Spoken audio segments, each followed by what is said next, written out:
Bismillahirrahmanirrahim. Assalamualaikum warahmatullahi wabarakatuh. Alhamdulillah hamdan katsiran tayyiban mubarakan fihi kama yuhibbu rabbuna wa yarda. Asyhadu an la ilaha illallah wahdahu la syarika lah wa asyhadu anna Muhammadan abduhu wa rasuluh.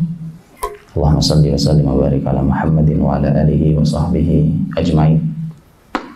Ya ayyuhalladzina amanu taqullaha wa qulu qawlan sadida yuslih lakum a'malakum wa yaghfir lakum dhunubakum wa may yuti'illaha wa rasulahu faqad faza fawzan 'azima. Amma ba'd. Allahumma rabbana taqabbal minna innaka antas samiul 'alim wa tub 'alaina innaka antat tawwabur rahim. Teman-teman rahmati Allah Subhanahu wa taala, shaimin dan shaimat hafizakumullah.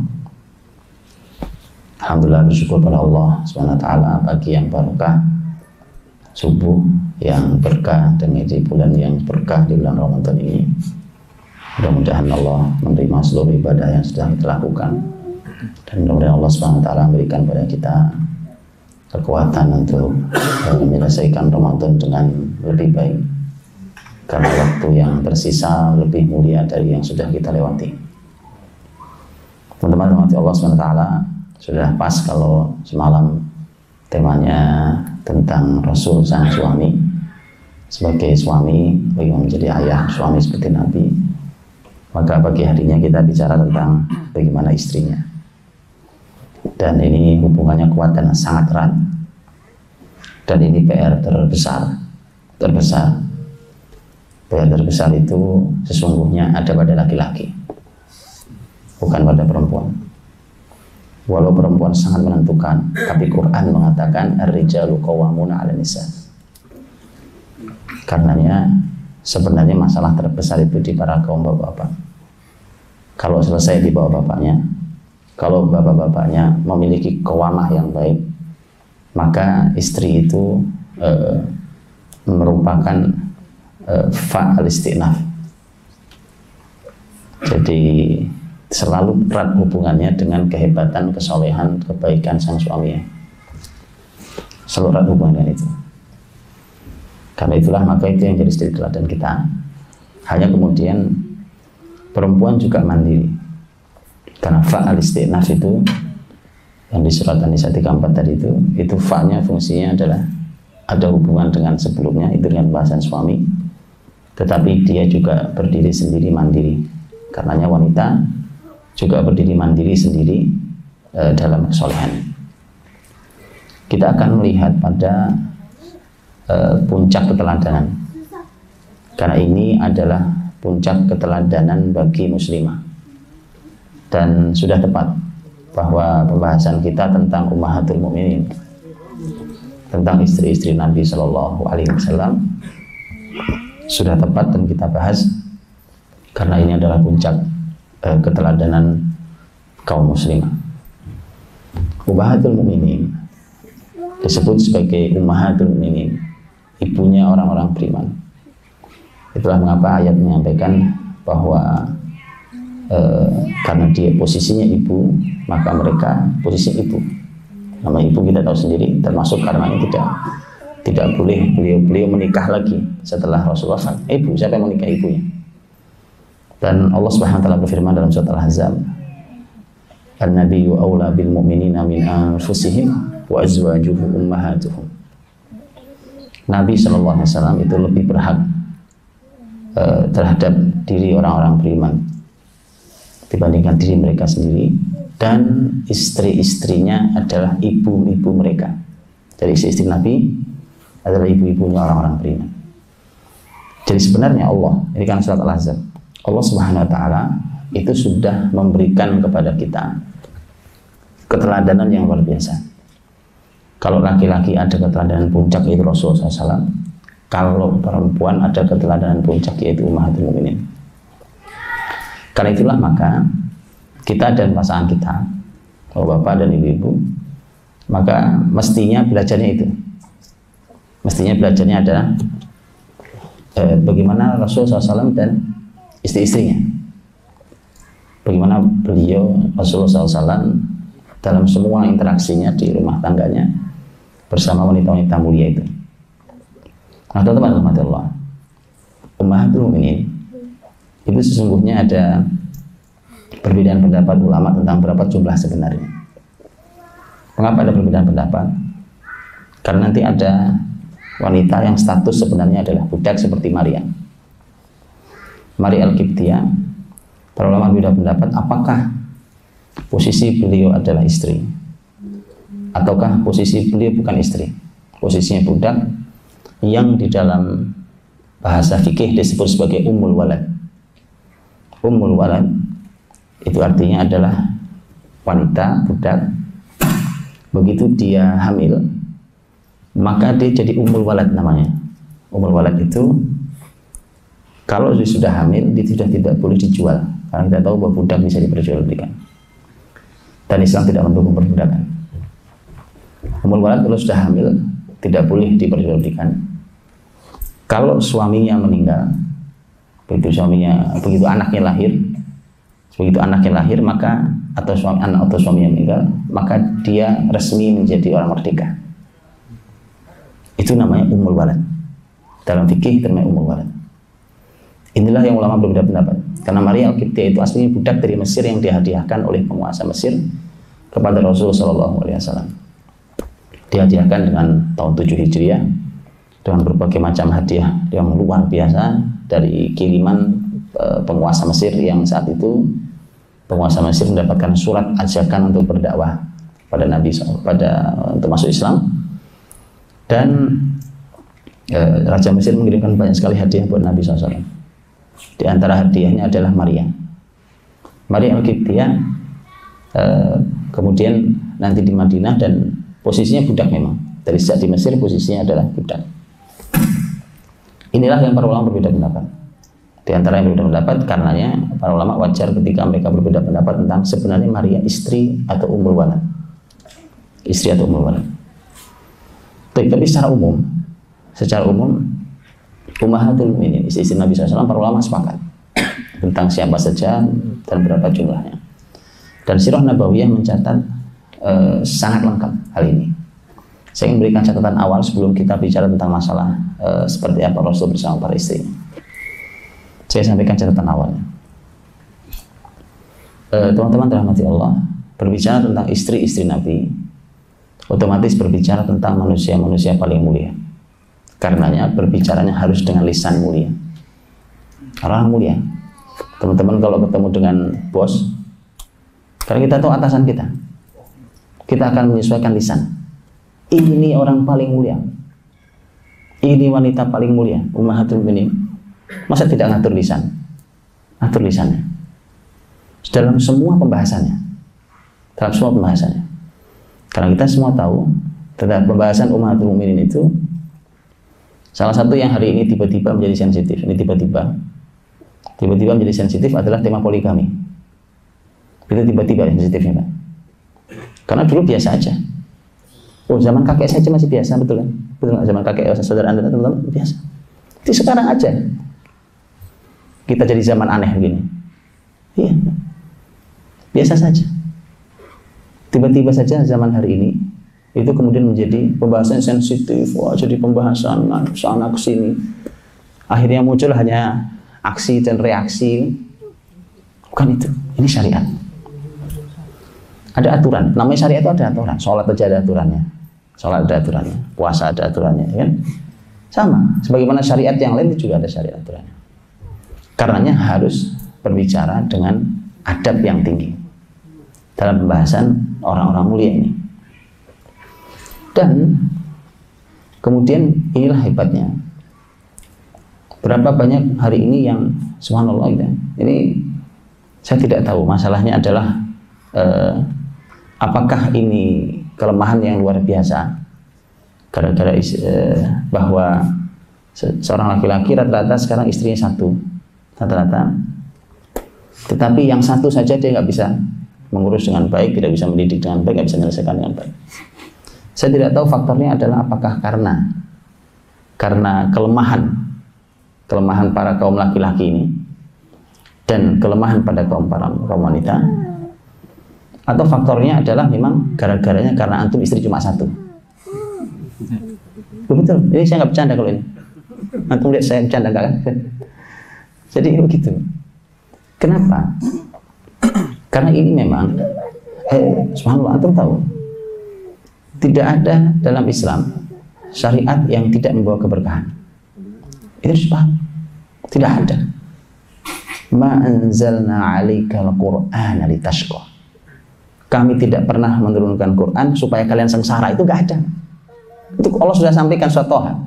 Tidak ada. Quran buat menyengsarakan umat itu enggak mungkin. Quran buat menyengsarakan laki-laki enggak mungkin. Quran buat menyengsarakan perempuan enggak mungkin. Tidak mungkin. Karena itulah maka jangan memusuhi syariat.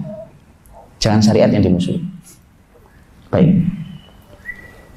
Karena itulah kemudian, karena pembahasannya hanya pro dan kontra, hanya pembahasan sensitif, akhirnya kita lupa pembahasan utama. Pembahasan utama kita lagi mau belajar untuk meneladani orang-orang mulia itu. Pembahasan utama. Akhirnya kita ribut dengan hal yang lainnya. Kemudian akhirnya kita ini mengambil jalan yang kemudian jadi salah fatal. Akhirnya membahas sudah tidak pakai ilmu lagi, karena orang sudah sensitif, emosi, dan berapa sering bahkan saya sangat menyayangkan karena tidak sekali saya mendengar dan tidak sekali saya membaca tulisan bahwa mereka yang menyampaikan kebaikan-kebaikan di masyarakat pun, yang menyampaikan ilmu ke masyarakat pun ikut terlibat dalam emosi dalam pembahasan ini. Jadi ajaib kita ini. Akhirnya yang disuguhkan ke masyarakat bukan data tapi emosi. Saya kasih contoh kalimat. Dan ini keluar dari yang biasa menyampaikan ilmu di masyarakat. Saya bilang kasihan, subhanallah. Sudah dia tidak punya adab kepada Rasul dan keluarganya yang mulia itu. Sudah begitu dia menyuguhkan yang salah di masyarakat. Yang ketiga, kemudian dia membuat syariat ini menjadi mati. Contoh kalimatnya, dan ini pernah saya dengar langsung. Kalimatnya begini: para kaum laki-laki kalau mau menikah lagi, maka silahkan nikah yang tua-tua, janda tua-tua, karena istri Nabi janda tua-tua. Tidak ada istri Nabi yang janda tua, kecuali cuma satu orang, Saudah radhiyallahu anha. Subhanallah. Kenapa? Karena yang bicara itu emosi, Pak. Bukan data. Yuk kita lihat data. Saya tunjukkan datanya nanti. Saya tunjukkan datanya berapa usia istri-istri Nabi saat belum nikah. Detail. Supaya kita terbiasa membahas sesuatu itu pakai ilmu, bukan pakai emosi, bukan pakai rasa. Karena ini ilmu. Terus sejarah Islam lengkap kok. Datanya ada kok. Bahkan terbaca berapa usia beliau itu saat dinikahi Rasulullah SAW. Itu. Jadi kemudian makanya mari kita belajar dengan ilmu betul, dipandu betul oleh Quran. Karena Nabi SAW tidak nikah itu Quran yang mandu, Pak. Quran yang mandu. Bahkan ketika nanti para ulama menyampaikan dalam surah Al-Ahzab semuanya, ketika Quran memberikan kepada Nabi SAW tentang ini, para ulama beda tafsirnya, tentang masalah bahwa sudah tidak halal lagi bagimu untuk menikah wahai Muhammad. Ya, itu para ulama berbeda pendapat dalam tafsirnya. Ada yang mengatakan itu penghargaan Allah untuk para istri-istri Nabi setelah mereka memilih Allah dan Rasulnya. Itu dalam surat Al-Ahzab ketika Rasul diperintahkan Allah untuk mengumpulkan istri-istrinya, kemudian memberikan pilihan kepada istri-istrinya, kalian pilih Allah dan Rasulnya atau pilih dunia. Ya, itu Al-Ahzab 28 dan seterusnya. Karena kemudian mereka memilih Allah dan Rasulnya, kemudian Allah memberikan penghargaan, begitu sebagian tafsir memberikan penghargaan bahwa setelah ini maka Muhammad sudah cukup menikahnya. Baik, artinya Nabi Muhammad SAW itu menikah itu diatur sama Quran. Makanya tolong beradab dalam bicara dengan Rasul, karena kalau menusuk keluarga Nabi Anda nusuk Quran. Anda nusuk Quran. Ya. Nah teman-teman, ini adalah keluarga mulia dan paling bahagia di muka bumi. Karenanya Allah jadikan teladan. Karenanya kita sholawati Allahumma sholli ala Muhammad wa ala ali Muhammad. Yang diselawati bukan hanya nabinya, sampai pada keluarganya. Dan istri-istri Nabi adalah ahlul bait. Istri Nabi oleh Quran disebut sebagai ahlul bait. Dalam surah An-Nisa ayat 34 Allah SWT berfirman tentang masalah bahwa istri-istri Nabi adalah ahlul bait. Karena ayat 28 sampai 34 bicara tentang ummahatul mukminin, dan di penutupnya Allah berfirman innama yuridullahu liyudhiba ankum rijza ahlal bait wa yutahhirakum tathira. Sesungguhnya Allah Subhanahu wa taala ingin mensucikan kalian wahai ahlul bait. Ini pembahasan ummahatul mukminin. Jadi Allah sendiri yang menyebut bahwa istri-istri Nabi adalah ahlul bait. Bukan hanya keturunan beliau, tapi istri-istri beliau siapapun itu adalah ahlul bait. Dan Allah ingin mensucikan sesuci-sucinya untuk kalian, menghilangkan kekotoran dan ingin mensucikan sesuci-sucinya.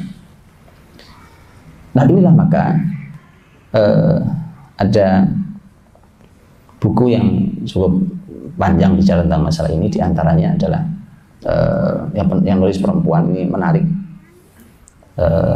Penulisnya Dr. Aisyah Abdurrahman yang dikenal dengan Bintu Syate. Ini seorang ilmuwan dan beliau menulis tentang Sayyidat Baitin Nubuwah, para wanita di keluarga Nabi. Di antaranya adalah istri-istri Nabi, karena para wanita bukan hanya istri, ada putrinya, ada ibu-ibunya, ada yang mengasuh. Beliau menulis dan terjemahannya juga ada, sudah lama terjemah. Dr. Aisyah Abdurrahman ini yang menarik adalah beliau ini orang berilmu, menulis tentang rumah tangga Nabi SAW, dan beliau ini adalah istri kedua. Jadi beliau lengkap nih Pak, pakai ilmu, pakai rasa tulisnya. Ya kan, pakai ilmu, pakai rasa. Ini luar biasa. Beliau mengatakan begini, namanya, ini saya pernah ngobrol sama teman-teman di Jeddah waktu itu, teman-teman Arab. Saya bilang antum ini tidak bijak memberi nama istri kedua, ketiga dan seterusnya. Lebih hebat orang Indonesia. Saya bilang kenapa? Apa bahasa Arab? Bahasa Arabnya istri 1, 2, 3, 4 ini, kalau orang punya istri lebih dari 1, itu menyebut istri yang kedua, istri ketiga sebutannya apa? Disebut dharair. Dharair itu dari kata dhur. Dhur itu artinya membahayakan. Jadi kalau ada istri kedua itu membahayakan, masuk istri yang ketiga itu membahayakan. Jadi semuanya saling membahayakan. Saya bilang tidak istimewa. Kami di Indonesia jauh lebih bijak kalimatnya. Mereka bilang apa sebutannya di antum? Di kita sebutannya adalah asal. Mereka ketawa. Madu, itu diberi madu kan? Wallah, madu lebih bijak, lebih manis kan daripada Allah. Jadi sebenarnya orang Indonesia sudah tepat beri nama itu. Ya. Nah, di Aisyah Abdurrahman, tadi penulis buku itu, Dr. Aisyah Abdurrahman mengatakan bahwa yang namanya juga kisah dalam kehidupan dan apalagi antar wanita wajar, kecemburuan itu masih terjadi. Aisyah mengatakan begini, sebenarnya kalau mereka tidak ada wanita yang mau dimadu itu, tetapi kata Aisyah, kalau mereka diberi pilihan untuk bercerai dari Nabi SAW, maka tidak ada satupun yang mau. Ya kan? Dimadu nggak mau, dicerai nggak mau. Mengapa? Karena Muhammad SAW adalah laki-laki terbaik yang pernah dijumpai oleh wanita. Baik. Kemudian teman-teman, ini saya belum masuk ke ummahatul mukminin, belum khotimah panjang masalah. Sabar dikit, sorry. Belum khotimah panjang. Karena ini tadi saya bilang tiba-tiba menjadi aneh syariat yang satu di zaman ini. Biasa aja. Dan aksi reaksi itu menurut saya selalu tidak menarik kalau buat saya. Nah, karena itulah maka ini perlu di mukadimah cukup lumayan dulu. Membahas hari ini tentang ummahatul mukminin. tentang istri-istri Nabi Shallallahu Alaihi Wasallam yang hidup bersama Nabi dalam hidup yang paling bahagia itu. Hari ini dibahas juga dengan perlawanan yang luar biasa. Umpamanya mengatakan begitu. Kalau Anda mau, para kaum laki-laki ini mau nikah lagi, Anda ini harus sesoleh Nabi Muhammad SAW. Sepanjang saya belajar, Pak, nggak ada tuh ulama ngomong gitu. Cuma ada di zaman ini. Satu lagi, kalau nikah jangan karena nafsu dong. Kalau nggak nafsu gimana ceritanya? Oh, ini saya tunjukkan nanti. Saya tunjukkan. Beda antara orang yang menuhankan hawa nafsunya. Lihat. Dengan orang yang Allah berikan kemampuan beda-beda kok. Laki perempuan Allah berikan kemampuan beda-beda. Berbeda sekali. Dan lihat, saya pernah baca, Pak. Saya pernah diberitahu oleh teman saya ini lulusan Sudan. Saya sendiri sampai sekarang belum membacanya. Tapi beliau cerita tentang bahwa beliau pernah baca tentang masuk Islamnya, kalau nggak salah, ahli statistik Jerman, kalau nggak salah, setelah Perang Dunia Kedua, hanya gara-gara membaca ayat poligami dalam Quran. Kenapa? Karena itu solusi luar biasa yang tidak dijumpai bahkan dalam kitab suci dia. Karena dilarang itu. Dalam Islam ini solusi. Saya cuma ingin katakan gini, itu orang kafir dapat hidayah gara-gara ayat poligami. Jangan sampai gara-gara ayat poligami kita keluar dari hidayah. Jadi mohon bicaranya pakai ilmu gitu kan. Tidak hanya sebuah provokasi, tapi juga tidak hanya dengan emosi. Bicaranya tidak ilmu. Tidak dengan ilmu. Nah, kemudian juga tadi bahwa Ummahatul Mukminin, istri Nabi Shallallahu Alaihi Wasallam. Dan sekali lagi bahwa ini bukan aib, sama sekali bukan aib. Kalau itu aib, maka Rasul akan diserang oleh musuh-musuhnya yang selalu menunggu apa cacatnya Muhammad SAW. Bukan aib. Bahkan Nabi menikahi Aisyah yang usianya sangat muda.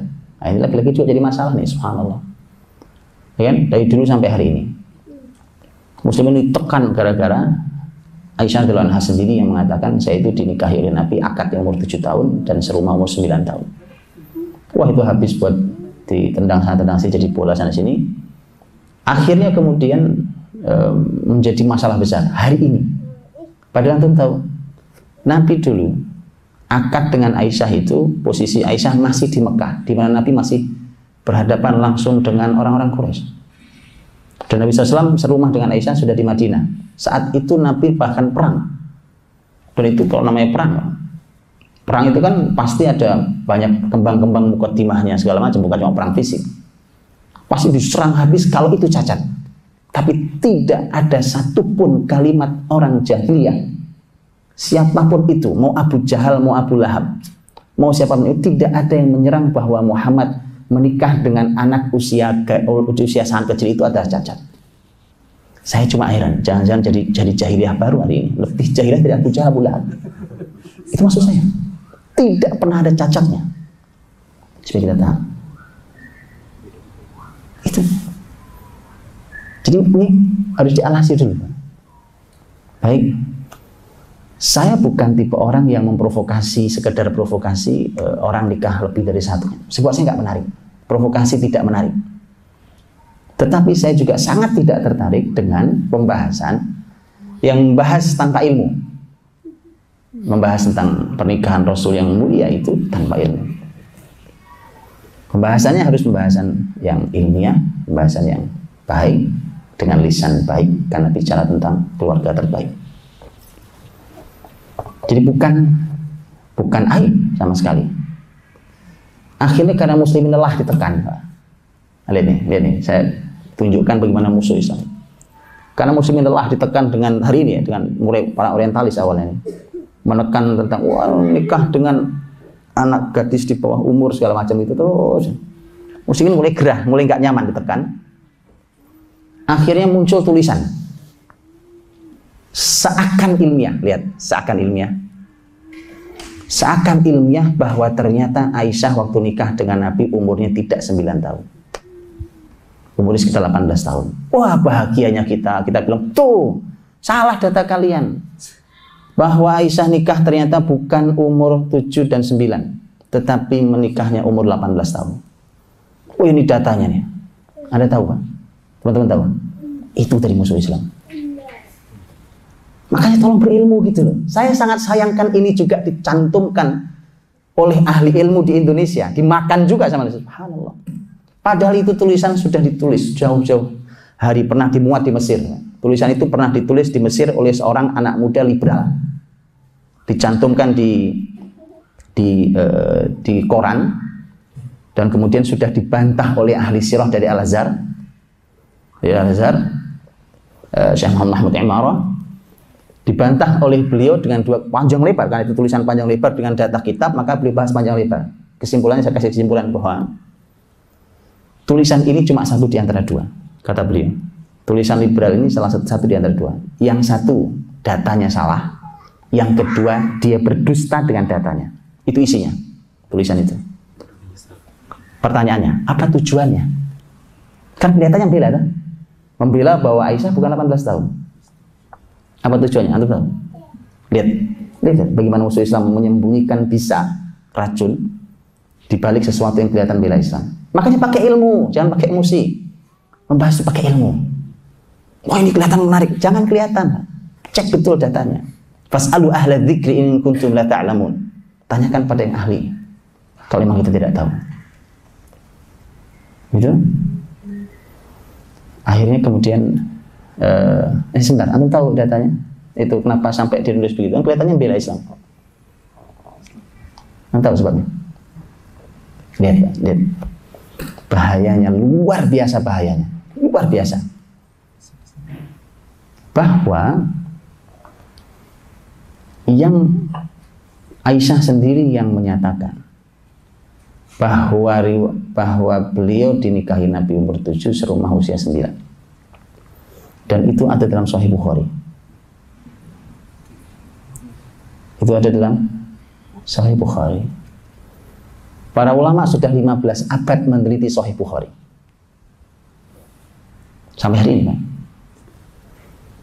Dan ulama sepakat, bayangkan, mana ada buku yang sepakat tidak ada salahnya setelah Al-Quran Al-Karim. Ini Sahih Bukhari. Kalau ada satu yang cacat, oh ternyata ini tidak sahih. Begitu buka satu celah, bukankah kemudian membuka celah berikutnya? Kalau gitu layak diteliti ulang Sahih Bukhari. Dan satu lagi, ini bahaya banget. Bahwa kalau begitu 15 abad ini para ulama tidak teliti dalam membahas hadis, dan ini sangat mungkin terbuka peluang mereka juga tidak teliti dalam membahas Quran, membahas fikih, membahas yang lainnya. Wah, bahaya luar biasa, Pak. Yang mau diruntuhkan adalah syariat ini. Antum lihat itu. Kayak gitu loh kok dimakan juga sama ilmuwan di Indonesia. Subhanallah. Kayak gitu tuh ada. Nah ini loh. Karena teman-teman, dan antum tahu, itu di Indonesia dibawa, saya pernah dibawa bukan hanya oleh ilmuwan Sunni kan di sini, ilmuwan Syiah juga senang bawa itu. Iya. Di Indonesia nih, senang. Saya pernah dengarkan juga ceramahnya. Senang sekali dia. Kenapa? Tadi, karena di Syiah Sahih Bukhari, Sahih Muslim itu bukan panduan. Mereka punya kitab hadis sendiri. Gitu. Itu kan. Jadi mohon hati-hati. Mohon berhati-hati membahas syariat. Saya dimasukkan ke grup WA.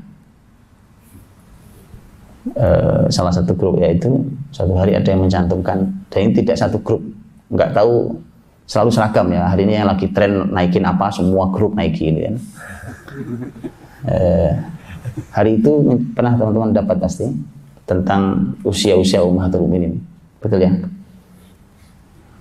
itu ada yang saya ingatkan. Saya cuma ingatkan, hati-hati, data ini banyak salahnya. Saya ingatkan itu karena tua-tua. Kayak tadi saking ingin mendukung bahwa kalau mau nikah lagi yang tua-tua. Saya bilang data ini banyak salahnya. Kan? Salah satu grup mengucapkan terima kasih banyak, diingatkan. Oke. Begitu muncul di grup lain, saya bilang lagi, hati-hati ini banyak salahnya. Malah saya copy paste kalimatnya itu. Saya naikkan lagi. Oh, ada yang ngamuk ternyata. Jangan cuma bisa nyalain dong, loh. Tolong sampaikan yang benar. Saya sudah malas jawabnya, Pak. Memang saya nggak minat jawab. Saya cuma ingin katakan, tolong jangan terbiasa membroadcast sesuatu yang antum tidak tahu ilmunya. Tuh, begitu digoyang kita jantung bingung kok. Sementara kita merasa itu ilmu. Subhanallah, ilmu itu ngaji kitab itu ilmu, Pak. Bukan broadcast. Iya, lo kayak tadi contohnya. Begitu data usianya fatal sekali, karena nanti akan menghasilkan kesimpulan-kesimpulan yang buruk tentang syariat. Karena hasilnya fatal. Karena fatal tadi itu kan, kemudian akhirnya berarti kan kita ikut menjadi salah satu orang yang menyampaikan data yang salah tentang keluarga paling mulia. Pantas Rasulullah SAW bersabda, kata Nabi SAW, kafa bil mar'i kadiban an yuhadditsa kullama sami'. Kata Nabi SAW bahwa cukuplah seseorang dinyatakan pendusta, pembohong ketika dia menyampaikan semua yang didengarnya. Dapat langsung broadcast. Begitu salah, Anda salah. Begitu ini bohong, Anda juga pembohong. Makanya tidak semua yang kita dengar, tidak semua yang kita dapat itu disampaikan. Gitu ya? Mukadimahnya udah panjang banget. Isinya sedikit aja. Tapi ini manfaat, teman-teman. Karena tadi, subhanallah, ini bicara syariat, ini bicara keluarga paling mulia, ini bicara teladan tertinggi. Baik. Saya mau sampaikan tentang tahun berapa Nabi menikahi istri-istrinya, di umur berapa waktu nikah dengan Nabi SAW, supaya untuk tahu sesungguhnya ini. Ya. Dan ini dicatat oleh para ulama, kalau nanti ada perbedaan pendapat di antara para ahli ilmu, perbedaan itu tidak jauh, kecuali pada Khadijah. Perbedaan tidak akan pernah jauh, ya, itu perbedaan yang wajar dalam sejarah, kecuali Khadijah nanti agak berbeda usianya agak jauh. Rasulullah SAW, semua antum tahu, istri pertamanya adalah Khadijah radhiyallahu anha. Dinikahi oleh Nabi SAW 15 tahun sebelum beliau jadi Nabi. Ya, karena usia 25 tahun dan Nabi 40 tahun. Rasul usianya 25 tahun saat itu lama sepakat. Tapi ulama tidak sepakat tentang berapa umur Khadijah saat itu. Riwayat yang sangat terkenal di kita ada 40 tahun. 40 tahun, dan ini juga pendapat banyak sekali para ahli ilmu. Sementara sebagian, ini bahkan kalimatnya Ibnu Ishaq, seorang imam dalam masalah sirah nabawiyah, dia mengatakan bukan 40 tapi 28. Oke. Para ahli sirah hari ini yang masyhur, yang lebih terkenal ngambil 40, tapi seorang pakar sirah nabawiyah, Dr. Akram Dia Al-Umari, hari ini itu beliau mengambil yang 28 dengan pertimbangan riwayat. Al-Kulin, ada perbedaan yang agak jauh usianya hanya pada Khadijah, tapi ini pernikahan sebelum kenabian. Cuma 40 dengan 28. Oke. Pernah lihat ibu-ibu umur 40 tahun? Pernah ya? Ibu-ibu kaya raya. Oke. Janda 40 tahun. Pernah lihat? Begitu Khadijah. Satu lagi, dia adalah wanita yang di masyarakat jahiliyah dikenal dengan at-tahirah, wanita suci. Di tengah masyarakat rusak, beliau mendapat sebutan wanita suci. Kurang bagaimana? Baik, makanya orang tokoh-tokoh besar berdatangan untuk melamar, semua ditolak. Dan Khadijah menginginkan stafnya, karyawannya, anak muda yang nggak punya uang. Muhammad SAW, laki-laki yang suci hatinya, jujur, amanah, ahli dalam berdagang, itu yang malah diinginkannya. Pernikahan sangat berkah luar biasa. Ini wanita yang Allah hadirkan tepat di zamannya. Ini teman-teman, paling enak itu punya apapun itu tepat pada waktunya, itu paling enak. Iya, segini-gini, Masya Allah ada makanan paling kita sukai. Anggaplah antum suka makan apa gitu ya, minum apa, paling suka, datang pas sariawan. Lihat, pas sakit gigi. Makanya paling enak itu datang sesuatu pas pada waktunya. Gitu. Ya. Allah menghadirkan istri-istri Nabi dengan kelebihan dan sifat yang berbeda-beda, dengan keahlian yang berbeda-beda, itu tepat pada waktunya. Nah gitu. Makanya kalau berdoa pada Allah, Nabi melarang kita untuk terburu-buru, tergesa-gesa. Ya Allah, kapan ini? Kok udah doa lama-lama gak dikabul juga? Antum lihat. Kenapa? Karena Allah yang lebih tahu kapan hal ini lebih tepat antum terima. Gitu ya. Nah, Rasulullah SAW dapat istri Khadijah. Itu Masya Allah, itu masa sangat sulit. Nanti masa perjuangan luar biasa yang dikenal dengan marhalah at-ta'sis, fase pondasi. Fase pondasi. Ya, fase pondasi antum tahu sendiri kalau bangun gedung ini kan. Wah, udah gak karu-karuan tuh. Penampilannya sudah gak karuan tuh. Nah, fase pondasi. Dang dong, udah berisik, sudah kotor, udah gali apa, wah, namanya fase pondasi. Fase pondasi. Nah, begitu juga istri Nabi yang lainnya. Nanti saya tunjukkan bagaimana Allah menghadirkan di usia yang di fase yang tepat di kehidupan Nabi SAW. Makanya berdoalah pada Allah mendapatkan pasangan, baik laki itu ke perempuan, perempuan ke laki-laki, mendapatkan pasangan yang tepat di waktu yang juga tepat. Karena begini, saya pernah melihat, mengalami pengalaman pribadi sendiri, saya melihat ada satu keluarga yang tidak tepat timing tobatnya. Tobatnya sih mulia. Saat istrinya sudah tobat, suaminya belum. Akhirnya istrinya kecewa, kok suami saya nggak baik-baik. Akhirnya dia jatuh lagi, suaminya dapat hidayah. Lihat. Apa yang terjadi terakhirnya? Cerai. Padahal mereka sangat saling mencintai. Begitu. Makanya mintalah kepada Allah itu, ya, agar diberikan di waktu yang tepat, ya kan? Jangan sampai dapat sate di waktu karyawan tadi itu ya. Kemudian setelah Khadijah radhiyallahu anha, begitu Khadijah meninggal tahun 10 kenabian, 10 tahun beliau jadi nabi. Kemudian para ulama berbeda pendapat siapa yang diakad duluan oleh Nabi, apakah Saudah atau Aisyah. Ada dua pendapat, ada yang mengatakan Saudah dulu, ada yang mengatakan Aisyah dulu, dan seterusnya. Tapi yang pasti bahwa Rasul Shallallahu Alaihi Wasallam setelah Khadijah wafat, Rasul serumah dengan Saudah.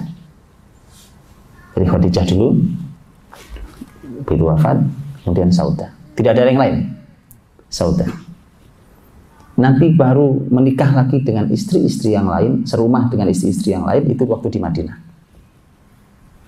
Jadi Nabi sudah akad dengan Aisyah dan Saudah, tapi serumahnya baru dengan Saudah.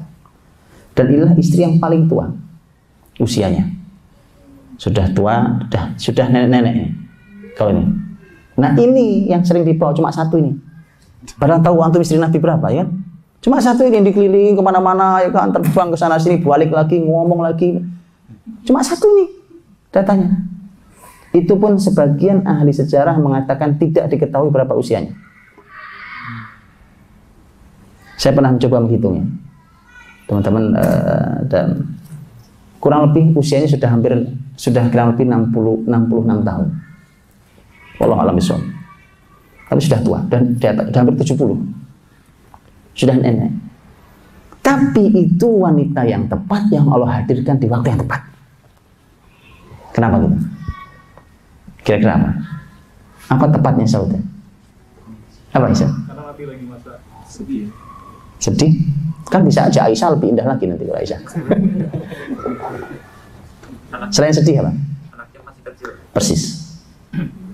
Nabi punya anak dari Khadijah 6 dan masih kecil-kecil.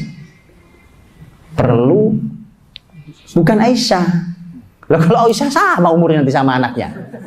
Jadi nambah anak lagi jadi seusia anaknya kan begitu. Loh, ini kalimat Jabir bin Abdullah radhiyallahu anhu. Jabir bin Abdullah itu sahabat Nabi yang nikah sama janda. Waktu ketemu laporan ke Nabi pertama, ya Rasulullah aku sudah nikah. Kata Nabi, gadis atau janda? Jadi gitu, kalau ada yang nikah boleh juga ditanya gitu. Karena Nabi pernah nanya, gadis atau janda? Kata Jabir, janda ya Rasulullah. Kata Nabi, kenapa bukan gadis? Begitu. Itu kenapa sebagian ulama mengatakan bahwa nikah dengan gadis ada kemuliaannya. Buktinya Nabi nanya, kenapa bukan gadis? Kalau gadis tuh, kau bisa bermain dengan dia, dia bisa bermain denganmu. Nah, ini yang pengalaman nikah dengan janda saya nggak tahu, mungkin apa nggak bisa saya nggak ngerti karena saya cuma baca riwayat. Baik ya. Kata Jabir, ya Rasulullah, ayahku meninggalkan untukku adik-adik yang banyak. Saya tidak mau menikah dengan wanita yang seusia dengan adik-adik saya, karena itu sama saja nambahi masalah buat saya. Ya. Saya ingin menikah dengan wanita yang sudah bisa mengasuh. Nah, sudah punya pengalaman mengasuh, maka dia akan mengasuh adik-adik saya. Gitu. Jadi nikah dengan janda itu mulia. Ketika diperlukan seperti itu, seperti Rasul nikah dengan nenek-nenek, pas. Itu pengalaman sudah panjang Saudah. Jadi sebagai seorang ibu rumah tangga. Baik ya. Saudah radhiyallahu anha. Makanya teman-teman, Saudah itu nanti oleh Nabi sempat ditawari cerai. Kasihan ya, sudah nenek-nenek, sudah tua, ya kan? Tidak bisa mengikuti gerak Nabi SAW, karena Nabi tentu seorang Nabi yang harus sangat aktif, yang luar biasa gitu. Saudah mengatakan, ya Rasulullah, saya ini jangan dicerai. Saya tidak mau dicerai. Karena saya ingin nanti dibangkitkan di hari kiamat disebut sebagai istrimu. Itu orang-orang mulia itu gitu, Pak. Mikirnya akhirat. Ya kan? Aku ingin dibangkitkan dan aku tidak perlu malamku. Sudah nenek. Aku tidak perlu malamku. Akhirnya Saudah menghadiahkannya untuk Aisyah. Waktu di Madinah nanti. Karenanya yang satu jatahnya satu, yang Aisyah sendiri jatahnya 2. Jadi yang lain tuh jatahnya 1 malam, Aisyah jatahnya 2 karena yang satu hadiah dari Saudah. Makanya Aisyah tidak pernah punya masalah dengan Saudah. Oh ya? Iya, Masya Allah. Ini saya sampai jam berapa nih? Jangan sampai ngelantur saya. Ya, sampai jam berapa saya? Jam 6.45. Oh gitu, serius aduh. Baik. Kemudian nanti kabari kalau sudah. Kemudian Aisyah radhiyallahu anha. Aisyah radhiyallahu anha, atau tadi sudah disampaikan bahwa 7 akad nikah, 9 serumah. 9 serumah itu di Madinah. Di Madinah tahun 2 Hijriah, Nabi serumah dengan Aisyah. Nah, setelah itu berarti ada Saudah, ada Aisyah. Tahun 2 itu ya. Yang satu sudah nenek-nenek, yang satu masih gadis belia. Baik. Itu Aisyah. Kemudian Nabi SAW nanti nikah yang berikutnya dengan Hafsah. Putrinya siapa? Putrinya Umar. Pada tahun 3. Pada tahun 3, artinya setelah serumah dengan Aisyah dan Hafsah di Madinah, kemudian Nabi punya tambahan lagi tahun setahun berikutnya. Tahun ketiga itu adalah dengan Hafsah. Dan umur Hafsah saat itu kurang lebih 21 tahun. Sudah janda tapi 21 tahun.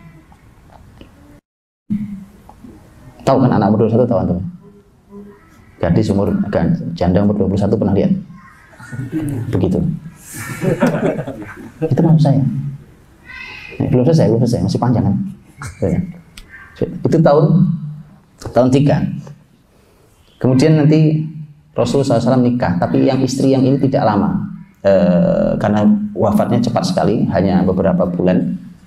Dengan serumah dengan Nabi SAW, ada yang mengatakan 8 bulan serumah dengan Nabi, kemudian meninggal. Ummul Masakin. Siapa? Ummul Masakin siapa? Ibunya orang-orang miskin. Ini istri Nabi yang dapat gelar ibunya orang-orang miskin, karena kepeduliannya yang luar biasa kepada orang-orang miskin. Siapa?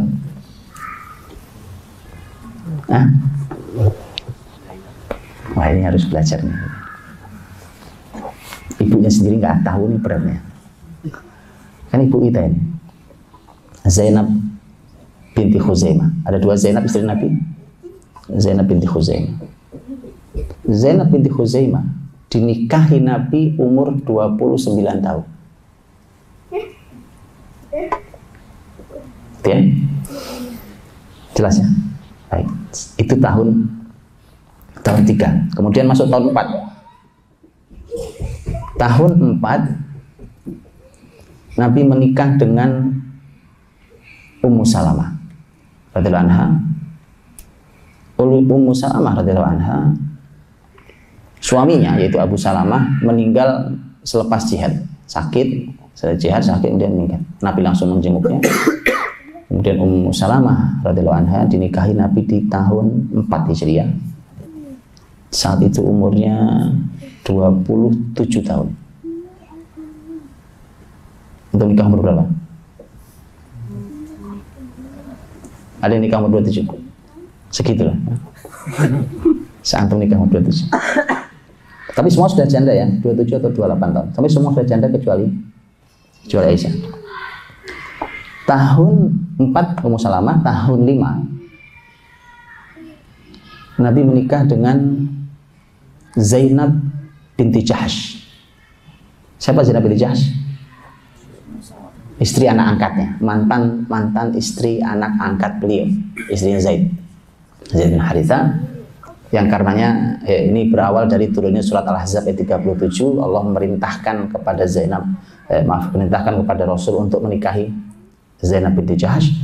Karenanya Zainab binti Jahsh itu radhiyallahu anha, beliau kalau membanggakan diri di hadapan istri-istri yang lain, dia selalu mengatakan, kalian ini kan yang menikahkan bapak ibu kalian. Kalau aku langsung Allah yang menikahkan. Ya. Nanti antum akan ada pembahasan judulnya begitu, bahwa setiap istri itu punya kebanggaan masing-masing. Apa hebatnya saya di sisi suami saya, gitu, ya. Itu juga penting. Mendefinisikan diri itu harus penting juga. Kalau dia seorang istri merasa tidak punya kelebihan apa-apa, itu bahaya juga. Saya juga nggak tahu Pak sebenarnya saya itu gimana sama suami loh. Itu bahaya. Apalagi suaminya orang luar biasa, orang dahsyat, hebat, soleh. Kalau dia sendiri nggak jelas, ini bahaya. Gitu ya. Zainab binti Jahsh radhiyallahu anha itu sudah lumayan berusia kali ini. Umurnya 37 tahun.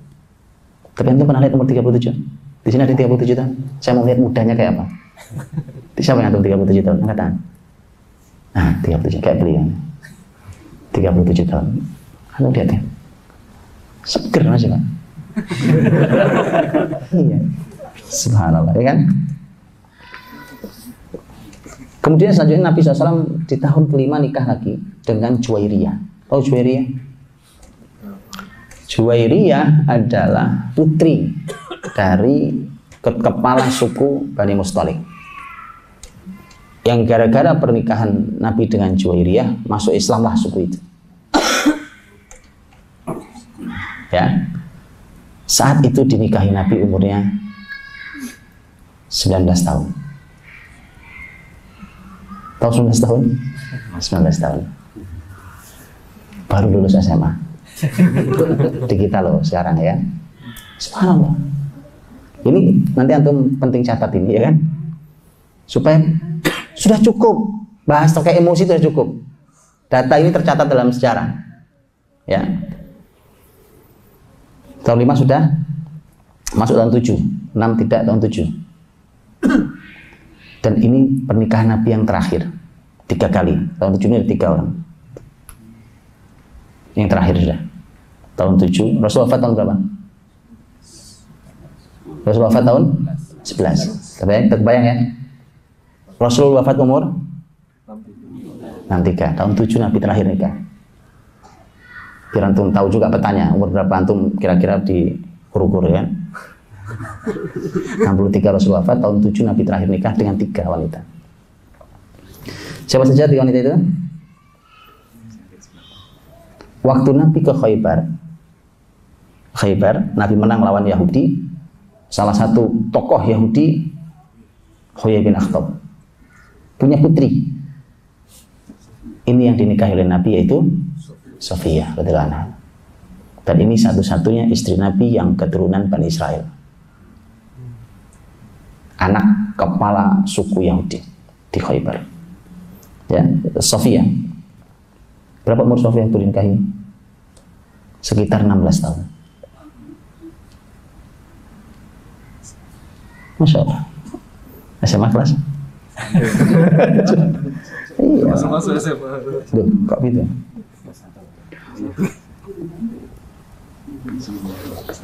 Kemudian Nabi SAW menikahi anak tokoh Quraisy, anaknya Abu Sufyan. Abu Sufyan ini adalah wanita yang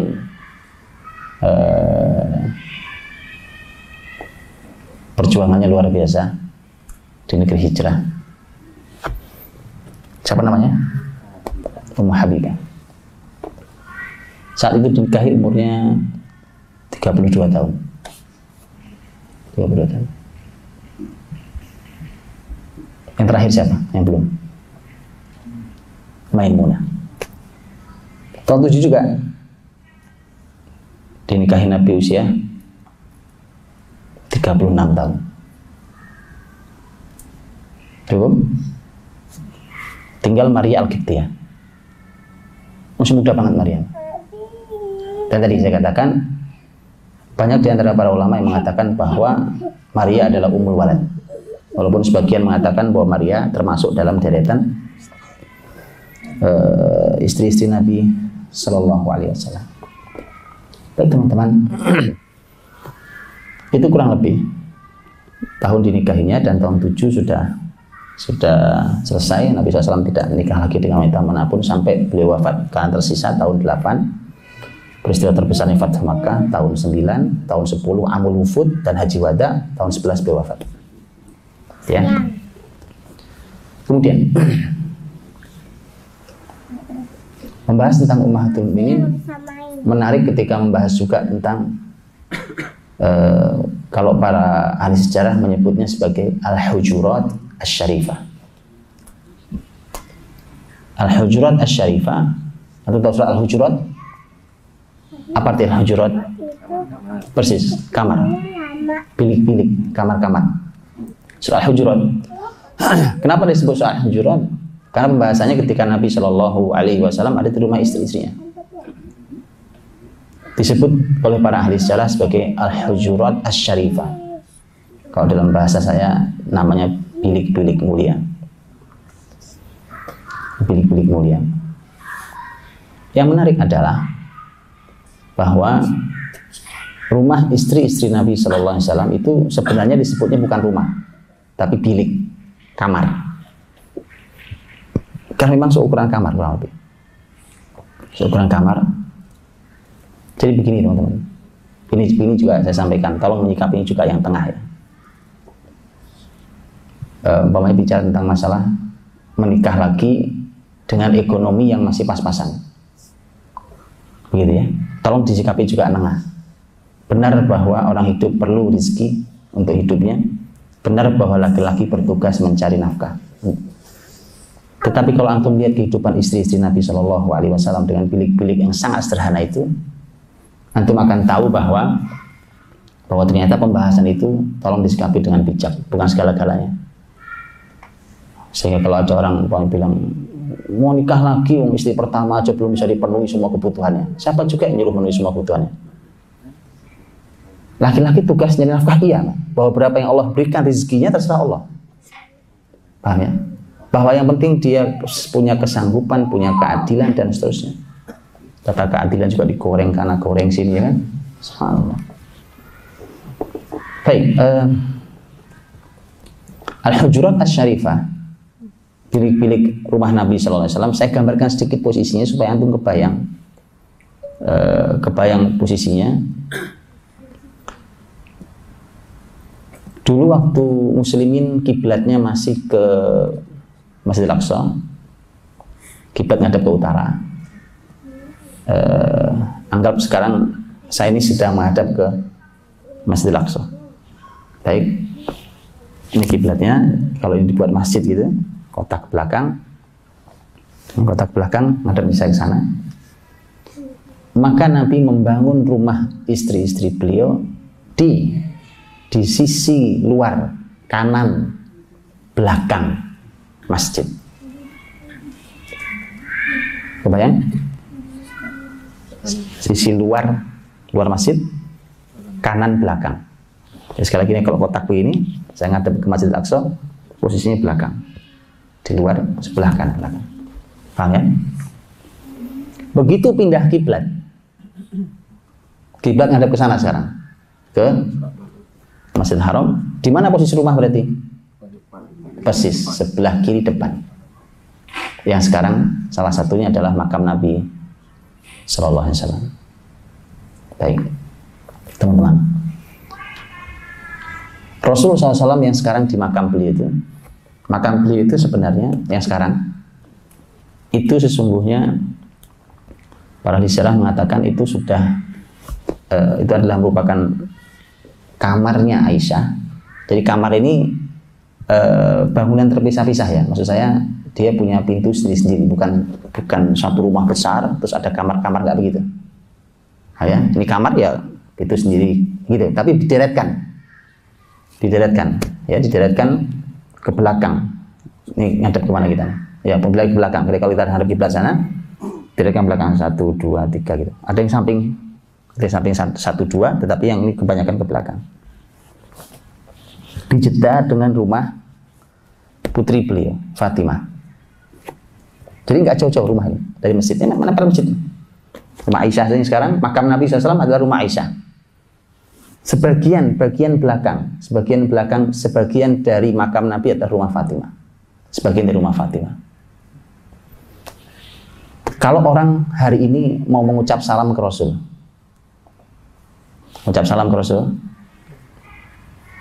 orang jamaah haji umroh, kemana berdirinya laki-laki? Pernah ada umroh kan? Antum? Tempat berdiri orang menghadap ke makam Nabi SAW, tempat berdirinya dulu adalah rumahnya Hafsah. Nah, ya? Tempat orang berdiri sekarang mengucap salam, itu dulu rumahnya Hafsah. Terus begitu, berderet belakang. Ini saya gambarkan supaya antum tahu nanti, kalau antum membaca riwayat tentang Nabi menemui siapa istrinya di rumahnya, antum kebayang itu berderet itu aja. Bilik-bilik mulia di samping Masjid Nabawi. Itu rumah-rumah Nabi SAW dan istri-istrinya. Baik, teman-teman rahmati Allah. Inilah yang gambaran secara umum. Kemudian sisanya adalah bahwa mereka ini adalah wanita-wanita yang istimewa, yang luar biasa dengan kelebihan masing-masing. Saya berikan contoh keistimewaan dan kelebihan mereka. Kita semua tahu bahwa Aisyah radhiyallahu anha adalah istri beliau yang ketika Nabi ditanya, siapa wanita yang paling kau cintai? Nabi menjawab Aisyah. Dan Aisyah radhiyallahu anha itu seperti yang antum lihat sekarang, kamar rumah beliau itu langsung nempel dengan raudhah, kurang lebih. Dulu ada pintu dulu. Dulu zaman Nabi ada pintu, keluar langsung masuk Raudhah gitu ya. Ada 2 pintu dulu. Kamar Aisyah itu ada 2 pintu. Nah, ada yang mengatakan salah satunya langsung masuk Raudhah. Nabi kalau sedang menyampaikan ilmu, duduknya di Raudhah itu. Anda bayangkan ya? Bisa ngebayangkan ya? Insya Allah. Kalau ke sana kiblatnya, di mana rumah Aisyah, sebelah mana? Sebelah sana. Kalau ini Raudhahnya, Nabi kalau ngaji ngadepnya nggak kayak saya begini. Saya ngebelakangi kiblat. Nabi membalikkan badannya, nempelkan punggungnya di dinding rumah Aisyah. Paham? Kemana ngadepnya? Ke sana. Itu kalau lagi ngajar ilmu. Karenanya tidak aneh kalau Aisyah adalah istri yang paling banyak ilmunya. Kenapa? Kedengeran. Antum tahu hadis Nabi tentang itikaf. Ketika Nabi itikaf, persis Nabi hanya memasukkan kepalanya, disisiri oleh Aisyah dari dalam. Kebayangkan sekarang? Persis. Karena waktu langsung masukin kepala, disisiri sama Aisyah. Ya, ini pentingnya sisir dan penting menyisiri. Pernah sisirin istri? Nah, itu. Masya Allah, istri Nabi itu. Masya Allah. Jadi gitu. Karena Aisyah radhiyallahu anha menjadi wanita yang paling banyak ilmunya, dan memang Allah memberikan kepada Aisyah kecerdasan yang luar biasa. Karenanya cukup untuk menampung ilmu-ilmu Nabi SAW. Kecerdasannya sangat luar biasa. Nanti sepeninggal Nabi, para istri ini punya tugas untuk menyampaikan syariat Allah yang mereka pahami. Dan Aisyah adalah ada di posisi puncak di atas seluruh wanita. Itu Aisyah radhiyallahu anha. Dan Aisyah radhiyallahu anha nanti menjadi guru besar sepeninggal Nabi, menjadi guru besar bagi para sahabat dan generasi tabi'in. Baik. Nabi SAW adalah yang beliau sebut sendiri, khairukum khairukum li ahlihi wa ana khairukum li ahli. Orang terbaik di antara kalian adalah yang paling baik pada keluarganya, dan aku adalah orang yang terbaik pada keluargaku. Jadi Nabi menjamin kalau urusan dalam keluarga, saya orang terbaik di antara kalian. Karenanya nirunya ke Rasul Sallallahu Alaihi Wasallam. Saya ingin sampaikan bahwa para muslimah silahkan dipelajari. Kalau kita punya putri-putri, pelajari dulu tentang istri-istri Nabi. Karena mereka adalah para penghuni surga. Mereka adalah orang-orang mulia, orang-orang suci yang mendampingi Rasul Sallallahu Alaihi Wasallam. Kalau sudah mengagumi sosoknya, maka mudah-mudahan nanti menjadi bisa masuk surga seperti beliau. Karena itu para muslimah silahkan dipelajari dari istri Nabi. Silahkan masuk surga Allah dengan cara istri yang manapun. Karena wanita punya sifat berbeda-beda. Dan di dalam kehidupan Nabi SAW dengan istri-istrinya, itu keteladanannya sangat dahsyat, luar biasa. Di semua lini, saya sebutkan sebagian. Istri-istri Nabi Shallallahu Alaihi Wasallam memiliki, karena tugas para wanita, dan Quran sendiri mengatakan, ya nisa an-nabi lastunna ka ahadin minan nisa yanittaqaitun. Wahai istri-istri Nabi, kalian itu tidak sama dengan wanita-wanita yang lain, asal kalian bertakwa. Itu artinya bahwa para istri Nabi SAW itu punya posisi yang berbeda dibandingkan para wanita yang lainnya.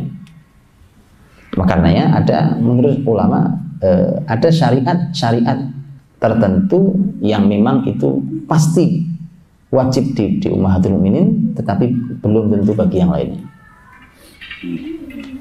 Nah, disinilah teman-teman, dalam pembahasan tentang masalah keluarga sungguh sangat luar biasa. Bagaimana interaksi Nabi dengan para istri-istrinya. Ummahatul mukminin, kalau kita melihat umpamanya Nabi dan istri-istrinya, antum akan menjumpai dalam hadis Nabi, dalam sejarah Nabi, bahwa Nabi dan istri-istrinya itu punya dialog-dialog yang intensif, tapi dialognya berkualitas. Dialognya berkualitas. Tadi saya sudah katakan ya, Aisyah yang serumah dengan Nabi umur 9, dan kemudian Rasul wafat kurang lebih umurnya Aisyah sekitar 18 tahun. Range antara 9 dan 18 itu, antum harus bayangkan 9 sampai 18. Seorang perempuan usia 9 sampai 18. Dan bagaimana isi dialognya dengan suaminya. Antum akan tahu bahwa ini bukan anak umur 18 tahun bahkan. Hari ini. Untuk hari ini bahkan bukan anak umur 18 tahun. Antum tahu anak umur 18 tahun hari ini ya? Bukan bahkan. Kenapa? Dialognya sangat tinggi. Yuk sekarang saya tunjukkan. Salah satu contoh. Aisyah pernah berkata, ya Rasulullah, mengapa tidak kau bangun Ka'bah sesuai fondasi Ibrahim? Kan Nabi sudah berhasil Fathu Makkah itu kan, kemudian karena Aisyah tahu fondasi Ibrahim bukan Ka'bah yang seperti hari ini, kubus itu. Fondasi Ka'bah memanjang sampai akhir setengah lingkaran, akhir ujungnya Hijr Ismail. Jadi memanjang. Itu pertanyaan Aisyah, istrinya. Ya. Seorang muslimah berusia belasan tahun. Jawaban Nabi SAW, inna qaumaki hadithu ahdin bi kufr. Sesungguhnya masyarakatmu ini baru saja meninggalkan kekafiran. Titik. Ngerti? Itu dia level tinggi. Makanya anak tuh kalau punya iman, diajari Quran, itu diajak ngomong gampang nyambungan. Ngerti ya? Anak sekarang Masya Allah, innalillahi wa inna ilaihi raji'un, itu diajak ngomong sudah sampai, gak ngerti juga, gak mudeng-mudeng itu ini. Subhanallah. Alat makanya kenapa gitu? Alat komunikasi canggih sering miskomunikasi. Alat komunikasi canggih mana? Sering banget miskomunikasi. Aneh. Ada kalimat Nabi, inna qaumaki hadithu ahdin bi kufr. Masyarakat baru saja meninggalkan kekafiran. Aisyah. Ngerti Aisyah? Antum ngerti?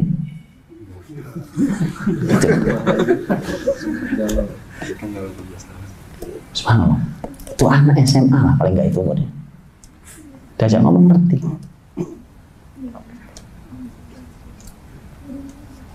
Saya pernah nanya ini ke teman-teman, tentu teman-teman kayak antum ini yang Masya Allah berpendidikan tinggi. Saya bilang tolong dijawab, maksudnya apa itu? Kebayang nggak gitu levelnya Aisyah itu kalau kuliah level apa hari ini? Kemampuan kecerdasan mencerna kalimat Nabi yang sangat tinggi itu level apa? Tidak gampang. Jadi makanya tidak ada alasan kenapa tidak diserang ketika Nabi nikah dengan anak usia sangat belia itu. Ini masalah rumah tangga. Rumah tangga itu babnya bukan cuma umur. Selesai kuliah masih kayak bocah juga banyak kok hari ini. Bukan masalah umur. Karena pernikahan itu ada ilmu, ada ketenangan jiwanya, ada kemantapannya, mengerti tugasnya, berbagi tugasnya, dan seterusnya. Itu masalahnya. Gitu ya. Antum cari sendiri jawabannya. Nanti kalau nggak ngerti tanya sama Aisyah ya. Saya cek di kitab-kitab para ulama. Nanyanya masalah pondasi Ka'bah loh Pak. Pondasi Ka'bah kenapa tidak dibangun seperti pondasi Ibrahim ya Rasulullah? Masyarakatmu baru saja masuk Islam. Apa urusannya sama pondasi Ka'bah? Ya kan bangun pondasi Ka'bah, bertanya aja dia. Baik. Ini subhanallah. Sangat luar biasa. Karenanya ini Bapak Ibu ya. Tidak aneh kalau Nabi SAW ketika ditanya Nabi harus menjawab, mengungkap ini wanita yang paling dicintainya. Bapak-bapak yang begini, yang pinter-pinter begini ya kan, soleh-soleh pinter-pinter nih pasti nyaman kalau punya istri diajak ngomong gampang nyambung. Kebayang gak antum punya istri diajak ngomong gak nyambung-nyambung Pak? Padahal di kantor tuh posisi antum luar biasa ya kan, posisinya dahsyat, yang dialog dengan anak buah itu gampang nyambungan gitu. Itu kenapa Nabi sangat mencintai Aisyah ya, dialognya model dari itu. Semua istri Nabi juga begitu. Tetapi ini yang paling istimewa. Dalam hal urusan ilmu ini yang istimewa. Gitu ya. Saya kasih contoh lain, Mbak. Dialog lain contoh. Suatu hari Aisyah nih ada gemuruh jiwanya. Aisyah sebenarnya pernah mengatakan ini sebenarnya. Saya ini susahnya. Saya ini mencemburui seseorang yang saya belum pernah melihatnya, bahkan nggak pernah ketemu. Biasanya cemburu itu kan pernah lihat, Pak. Minimal di foto handphone antum ya. Minimal itu. Kata Aisyah, saya ini cemburu pada seseorang. Ya saya itu nggak pernah ketemu dengan beliau, yaitu Khadijah. Nabi SAW, Nabi itu luar biasa betapa Nabi mengabadikan cintanya dengan Khadijah, tidak ada duanya. Gitu ya. Antum tahu lah bahwa bahkan di Madinah itu ada seorang ibu nenek tua, ibu nenek tua. Setiap Nabi, kalau Nabi motong kambing, Nabi bilang kasih ke nenek itu. Kan orang lama-lama nanya, Pak, itu nenek istimewa amat ya gitu. Bukan masalah dagingnya, tapi siapa yang memberi.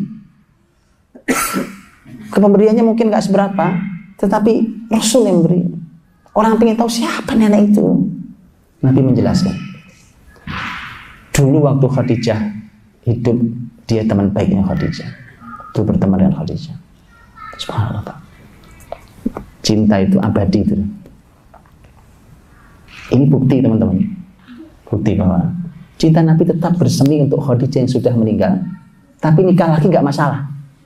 Tidak mempengaruhi juga kalimat hari ini. Kalau orang nikah lagi disebut khianat. Khianat gimana? Cinta tetap bersemi dalam diri beliau. Untuk Khadijah yang sudah meninggal.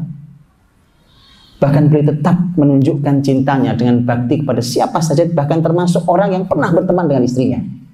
Itu mendapatkan bakti Nabi SAW. Luar biasa. Gemuruh jiwa Aisyah melihat itu semua.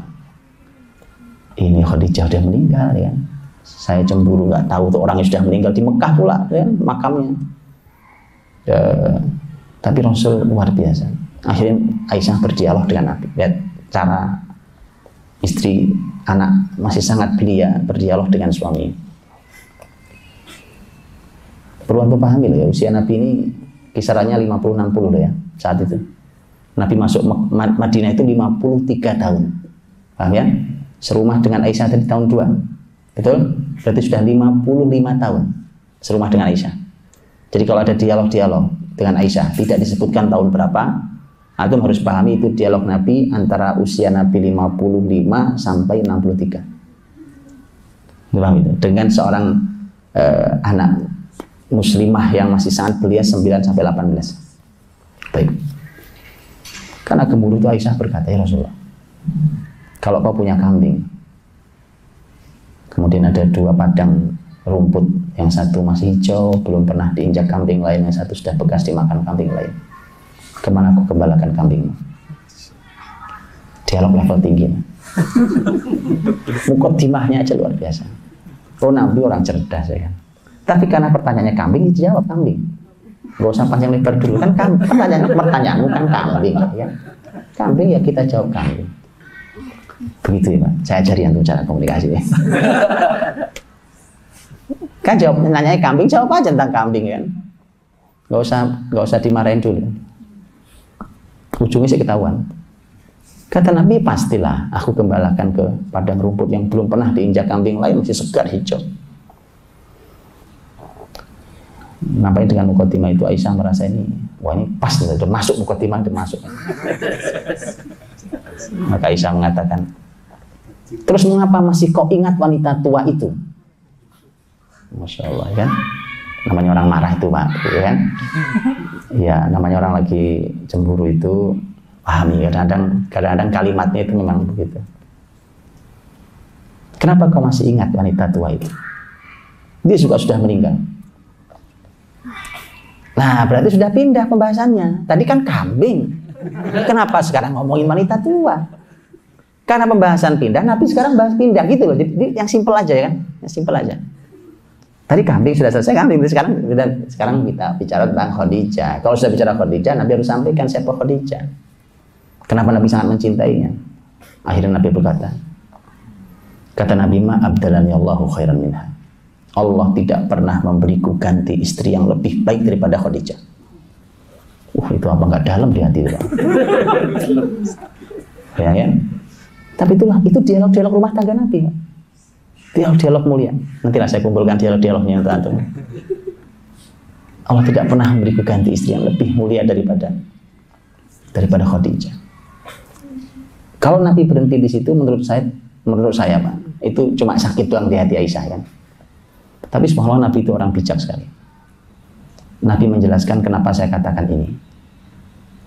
Maka Nabi katakan, Nabi berikan 4 kelebihan Khadijah yang Aisyah tidak bisa. Nah, baru Nabi sampaikan, dia yang beriman, amanat bi hina kafaronin nas, wa saddaqatni hina kadzabanin nas, wasarni bimaliha waruziku minha bi aulad. Ya, orang semua kafir dia beriman. Orang semua tidak percaya sama saya, dia percaya sama saya. Dia menghiburku dengan hartanya. Nabi berdakwah dengan harta beliau. Dan darinya aku dianugerahi keturunan. 4-4-nya Aisyah nggak bisa. Fair bukan sekarang? Nah gitu. Memang kalau cemburu itu bicara emosi jiwa. Itu ukurannya nggak ada. Supaya kalau sudah mulai gemuruh, supaya agak netral, pakai logika, Pak. Paham ya? Ini kan logika banget, ini logis banget ini. Kenapa Khadijah sangat aku cintai? Alasan 1, 2, 3, 4, logis banget itu. Ada ukurannya logika itu. Tapi kalau jiwa, nah ini masalah emosi tadi range-nya nggak keukur itu atas bawahnya. Ya, nah dari setelah sudah. Jadi subhanallah dialog itu terjadi. Dan gila, maka Nabi dengan istri-istri beliau dan para istri berperan istimewa dalam kehidupan Nabi. Di antaranya Nabi Shallallahu Alaihi Wasallam itu kan ingin menunjukkan begini seharusnya menjadi laki-laki yang istrinya lebih dari satu, menjadi laki-laki yang adil, karena itu syarat seseorang menikah lebih dari satu, syaratnya adalah adil. Ya kan? Kalau tidak bisa adil, kata Nabi, satu. Dari mana antum tidak bisa? Dari mana antum tahu kalau tidak adil? Hah?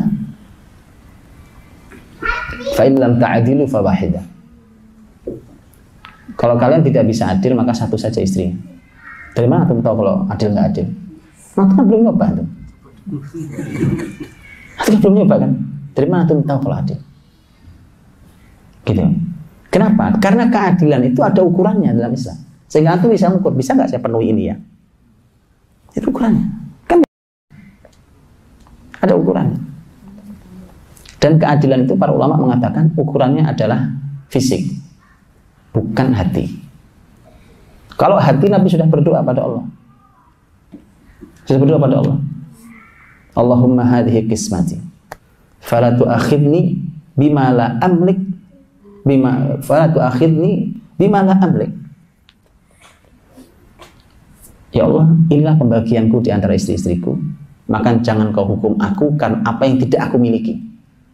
Apa itu? Hati. Karena Rasul bersabda, inna qulubal ibadi baina asabi'ir rahman. Hati seorang hamba itu, hati-hati para hamba ini, itu ada di jari Allah yang Maha Rahman. Jadi terserah Allah, yuqallibuha kaifa yasha. Allah bolak-balikan, terserah Allah. Nah, urusan hati sayang, ya Allah, jangan kau hukum aku gara-gara itu. Kalau fisik, ini keadilan. Adilan. Makanya Nabi membagi malamnya, membagi semua dengan adil. Ketika bilik, ya semua bilik, ya kan? Adil. Contohnya ketika Rasul sakit berat yang mau meninggal itu kan, Nabi Shallallahu Alaihi Wasallam, lihat ini dialog para istri dengan Nabi. Sudah sakit berat, itu Nabi saat itu bukan jatah malamnya Aisyah. Istri-istri Nabi SAW saat itu hadir, saat Nabi sangat berat sakitnya, bahkan sudah pingsan, sempat pingsan Nabi SAW, segala macam. Nabi kemudian bertanya pada istri-istrinya, nanti malam aku jatah di rumah siapa? Keadilan itu Nabi jaga sampai menjelang wafat.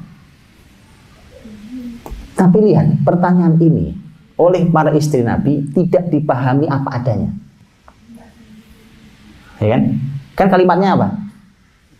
Nanti malam saya jatah di rumah siapa? Kan jawabannya sederhana, di rumah fulana.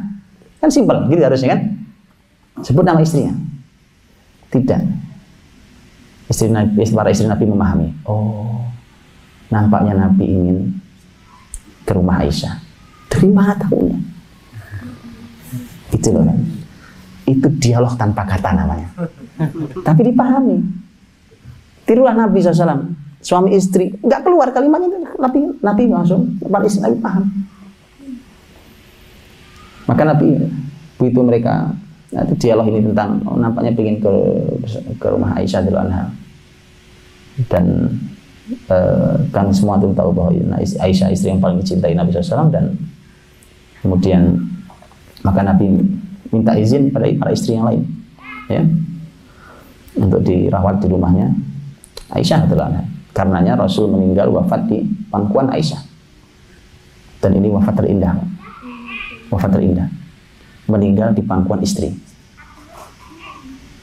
Ya. Gitu. Jadi kalau Allah ambil kita, nyawa kita, mudah-mudahan dengan wafat terindah, ya.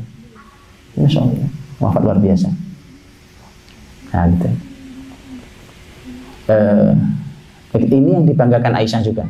Tadi saya katakan para istri masing-masing punya kebanggaan. Ini yang dibanggakan Aisyah. Aisyah selalu mengatakan Rasul itu wafat di pangkuanku. Kebanggaan Aisyah. Jadi Nabi menunjukkan keadilannya sampai Nabi wafat. Ada catatan juga yang menarik, Pak. Ketika Nabi SAW mengajak istri-istrinya dalam perjalanan beliau, bahkan sampai perjalanan jihad. Jihad itu kan perang loh. Perang itu bahaya loh buat perempuan, dan Islam tidak mewajibkan perempuan perang. Bahaya buat perempuan, bahkan menakutkan. Tugasnya tugas, masya Allah, tugas penting. Tapi Nabi SAW mengajak istrinya. Nanti posisinya di belakang, dijaga belakang, diajak istri. Tapi karena istrinya Nabi lebih dari satu, diundi, maka diberlakukan undian. Diundi siapa yang keluar namanya, ya, dia yang ikut. Itu yang bisa mengundi. Yang sementara belum bisa mengundi, ya nggak bisa diundi kan, namanya juga nggak bisa diundi. Itu diundi, kemudian keluar namanya, dia ikut bersama Nabi Sallallahu Alaihi Wasallam.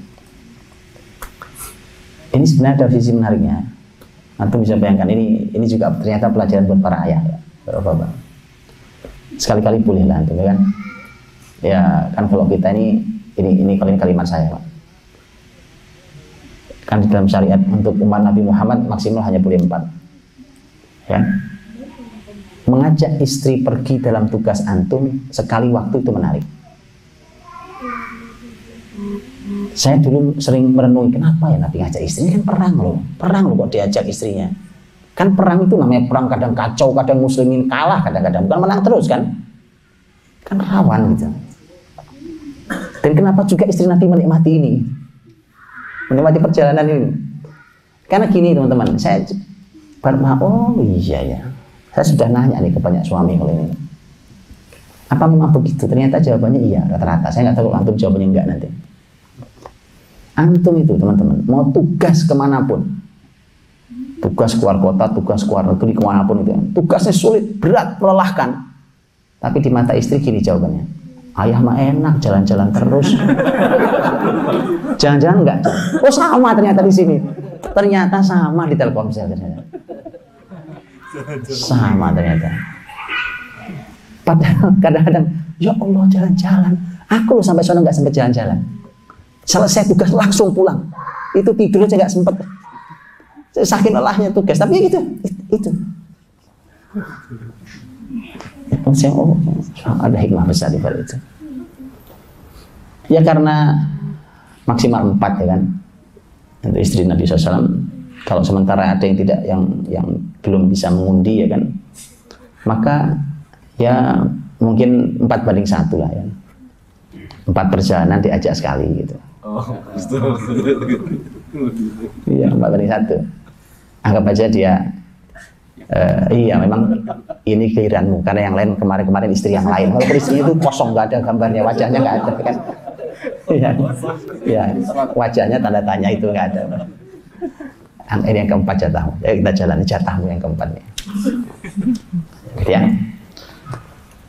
Jadi ternyata ada nilai luar biasa. Nabi ajak itu. Karena ternyata di perjalanan itu pun ada pelajaran mahal buat keluarga muslim. Interaksi Nabi dan istrinya di luar rumahnya. Di luar rumahnya. Kalau di dalam rumahnya yang ceritakan istrinya, karena nggak ada yang tahu kan.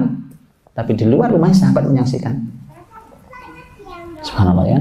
Bagaimana Nabi memberikan pahanya ya, untuk Sofiyah naik. Itu sahabat melihat semua loh, ya kan? Sahabat semua. Paham ya? Ya kita sih para suami minta maaf pada para istri lah ya. Yang belum sesempurna itu. Indah sekali. Puncak di sini. Ya, dan kesedihan Sofiyah juga pernah diperjalanan. Nabi itu bisa menunda perjalanan pasukan karena istrinya. Biasa ya. Ya diseimbangkan lah, aku bisa mengukur mana pekerjaan ini harus jalan karena genting wajib sekarang juga jalan. Mana yang sekali waktu memberikan penghargaan ke istri, tunda sedikit pekerjaannya. Tunda sedikit karena istri saya. Ya, kalau bisa dilakukan itu. Karena itulah yang Nabi SAW ketika menghibur Sofiyah sedih segala macam, dihibur Nabi dulu. Sofiyah nangis ya. Sofiyah ngadui Rasulullah, ya kan? Ceritalah bahwa dia merasa tersinggung dengan apa yang dilakukan oleh istri Nabi yang lain. Ya kan memang Sofiyah memang putri Bani Israel, bapaknya tokoh Yahudi yang memusuhi Nabi. Ya. Tapi kan kalau disebut-sebut itu menyakitkan. Iyalah, sekarang Masya Allah sudah muslimah luar biasa. Tapi itulah masalah di perempuan. Masalah lisan itu memang masalah banyak di perempuan. Salah satunya Allah berfirman di surat Yusuf ketika ya wa qala niswatun fil madinati imra'atul azizi turawidu fatah. Para wanita di kota itu ngumpul gosip. Surat Yusuf itu ngumpul kemudian bicara. Dia mengatakan itu istri dari pembesar kita ini godain budak laki-lakinya. Jadi menjadi aib yang dibicarakan. Itu sudah sama-sama. Itu menjadi masalah yang harus mendapatkan tarbiyah yang baik. Menjaga lisannya. Dan itu yang dirasa Sofiyah merasa tersinggung dengan kalimat itu. Karena Sofiyah itu secara postur memang nggak tinggi, Pak. Agak pendek ya, dan disitulah dia tersinggung dari semua sisi lah. Maka begitu dikatakan bahwa masa saya disebut-sebut sebagai keturunan Bani Israel Yahudi, kan sudah lewat, nggak usah disebut, itu menyakitkan. Maka Nabi menghibur, kata Nabi begini, gitu, Masya Allah menghibur istri ya. Kalau besok digitukan lagi, saya ajari cara jawabnya. Jadi kadang-kadang gitu Pak, istri itu harus diajari detail cara kalimatnya jawabnya. Ini kalimatnya gimana ya? Sampai kalimat harus diajari kadang-kadang. Begini kata Nabi. Kalau besok digitukan lagi, katakan kepada yang berkata, memang bagaimana saya tidak istimewa?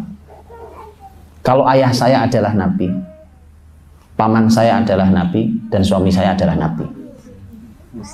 Itu ya. Musa, Harun, dan Rasul Muhammad alaihissalam. Kan kalau bicara tentang nasab nyampaikan Bani Israel Nabi Musa, ya kan? Oh itu Nabi, Rasul mulia. Paman karena Harun saudaranya. Ini paman saya itu. Jadi melampaui ayahnya langsung. Dan sekarang suami saya juga Nabi. Jawabnya gitu aja. Kan itu sebenarnya jawaban-jawaban apa sih? Antum tahu ya jawaban-jawaban apa ya? Tapi itu kadang-kadang penting. jam gitu. Ya. Nah, jadi ikhwah khawatihadukumullah, Ummahatul Mukminin ini mereka berinteraksi dengan sangat baik sesama mereka. Sama mereka sangat baik. Bahwa sekali waktu terjadi kecemburuan, terjadi konflik antara mereka, itulah keluarga. Bahkan dalam hadis disebutkan bahwa istri-istri Nabi itu seperti ada dua blok, Pak. Ada dua blok. Pertama bloknya Aisyah, yang kedua bloknya Ummu Salamah. Gitu ya. Kalau antum sih soalnya gak ngeblok apa ngeblok kemana ini kan? Jadi artinya terjadilah itu. Tapi tadi namanya orang-orang mulia, orang mulia. Nah, kalau pernah sampai pecah piring juga pernah, jatuh pecah piring. Tapi simple, yang mecahin piring ganti, gampang. Jadi apa ya Pak? Ya ini kawam, laki-laki kawam tuh itu. Tapi yang mecahin piring ganti. Ya, kan saya juga sering mengatakan gitu bahwa memang kita harus belajar tentang manajemen cemburu di rumah tangga Nabi Shallallahu Alaihi Wasallam. Okay. Supaya karena kecemburuan itu ada yang mulia, ada kecemburuan itu yang salah tempat dan itu dimurkai Allah. Itu harus dipelajari. Nah, maka umatul mukminin ini oleh Nabi SAW, jadi mereka itu belajar dari Nabi, berinteraksi dari Nabi.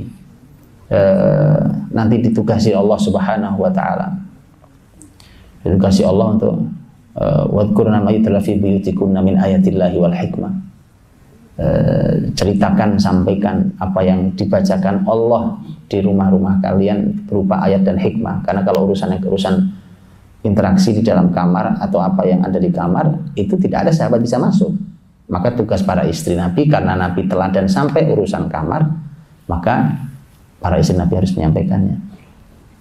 Jadi mereka menyampaikan. Karenanya Bapak Ibu, ketika siapapun istri Nabi yang menceritakan interaksi dengan istrinya, gitu ya, sampai dalam urusan kamar, bahkan urusan kamar mandi, gitu, itu karena memang Nabi itu teladan, Nabi itu membawa syariat di semua lini, karenanya harus disampaikan. Dan itu yang ngerti adalah istri-istrinya. Kita ada istri yang ngerti. Baik, waktu saya habis. Saya kira itu, mudah-mudahan yang sedikit bisa memberikan panduan buat kita. Ya, ini saran saya, Pak, terakhir. Untuk kita dan generasi kita itu, yang begini saja nih cukup. Kita tidak perlu keteladanan yang lain.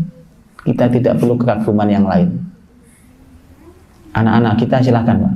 Nanti kalau punya putri-putri carikan buku-buku atau Anda yang langsung menceritakan tentang puncak keteladanan mereka ini, yaitu Ummahatul Mukminin.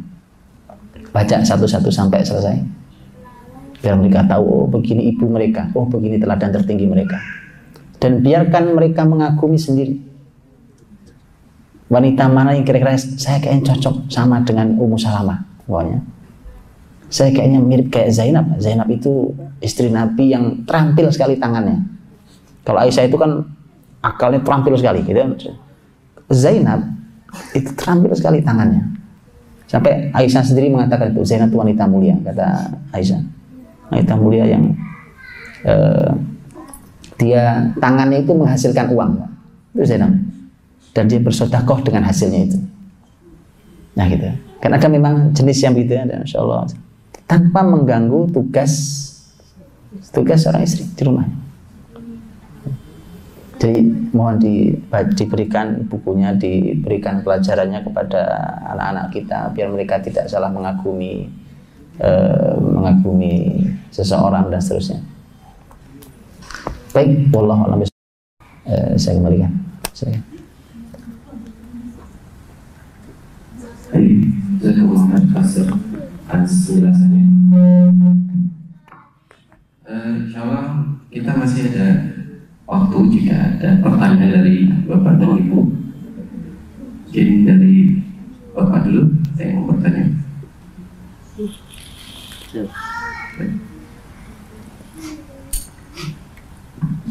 Assalamualaikum warahmatullahi wabarakatuh. Mau menanyakan apakah pada saat turun wahyu itu istri-istri Nabi menyaksikan kondisi Rasulullah saat menerima wahyu?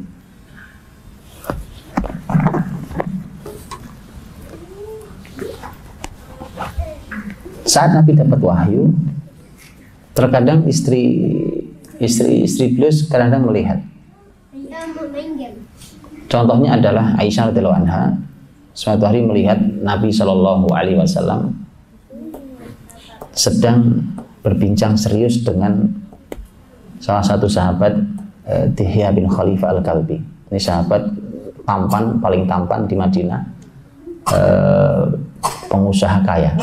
Karena beberapa pakaian sendal Nabi itu hadiah Dihya bin Khalifah Al-Kalbi. Selesai berbincang serius, Rasul nemui Aisyah. Kemudian Aisyah nanya, ya Rasulullah, barusan aku lihat kau bersama Dihya. Kata Nabi, itu bukan Dihya, itu Jibril. Ya, jadi Jibril datang sekali waktu dalam bentuk laki-laki, tidak ada satupun yang kenal siapa dia. Sekali waktu datang dalam bentuk wajah Dihya. Dipilih laki-laki yang paling ganteng, wajah Dihya. Karena Dihya pengusaha suka keluar Madinah kan. Nah, kalau ada Dihya berarti ini Jibril nih. Jadi istri Nabi SAW suka melihatnya. Sahabat juga suka melihatnya. Sahabat ataupun istri juga suka melihat saat Nabi Shallallahu Alaihi Wasallam menerima wahyu. Ya. Dan sejak Khadijah bilang,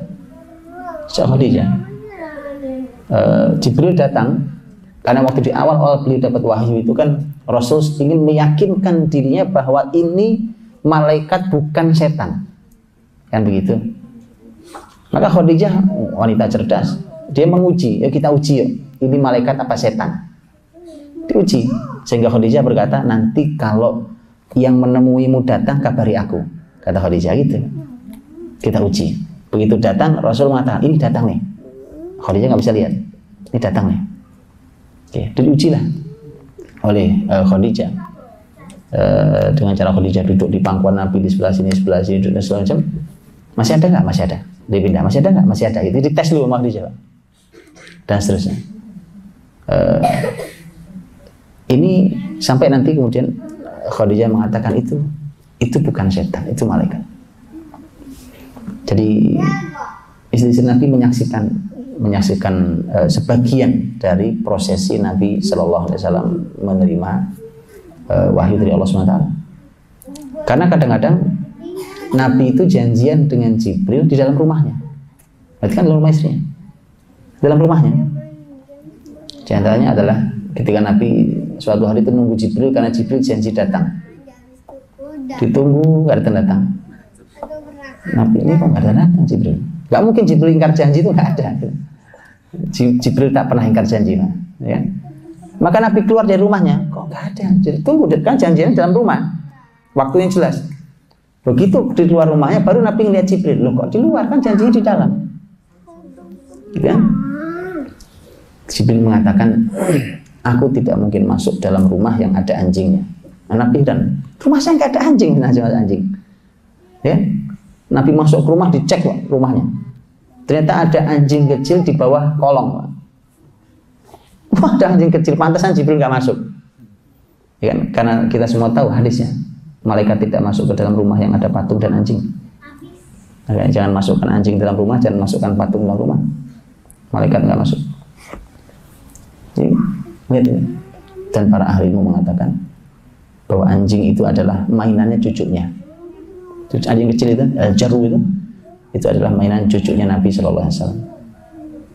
Gitu ya. Jadi artinya Nabi kadang-kadang janjian dengan Jibril di dalam rumahnya, dalam rumah beliau, sehingga prosesi itu pasti akan dilihat oleh istri Nabi Shallallahu Alaihi Wasallam. Walaupun istri Nabi tentu tidak bisa melihat malaikat, kecuali malaikatnya menjadi wajah Dihya atau wajah laki-laki yang lain. Wallahu a'lam bishawab.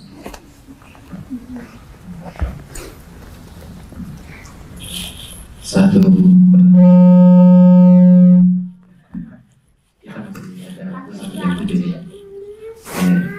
Ya, tadi udah.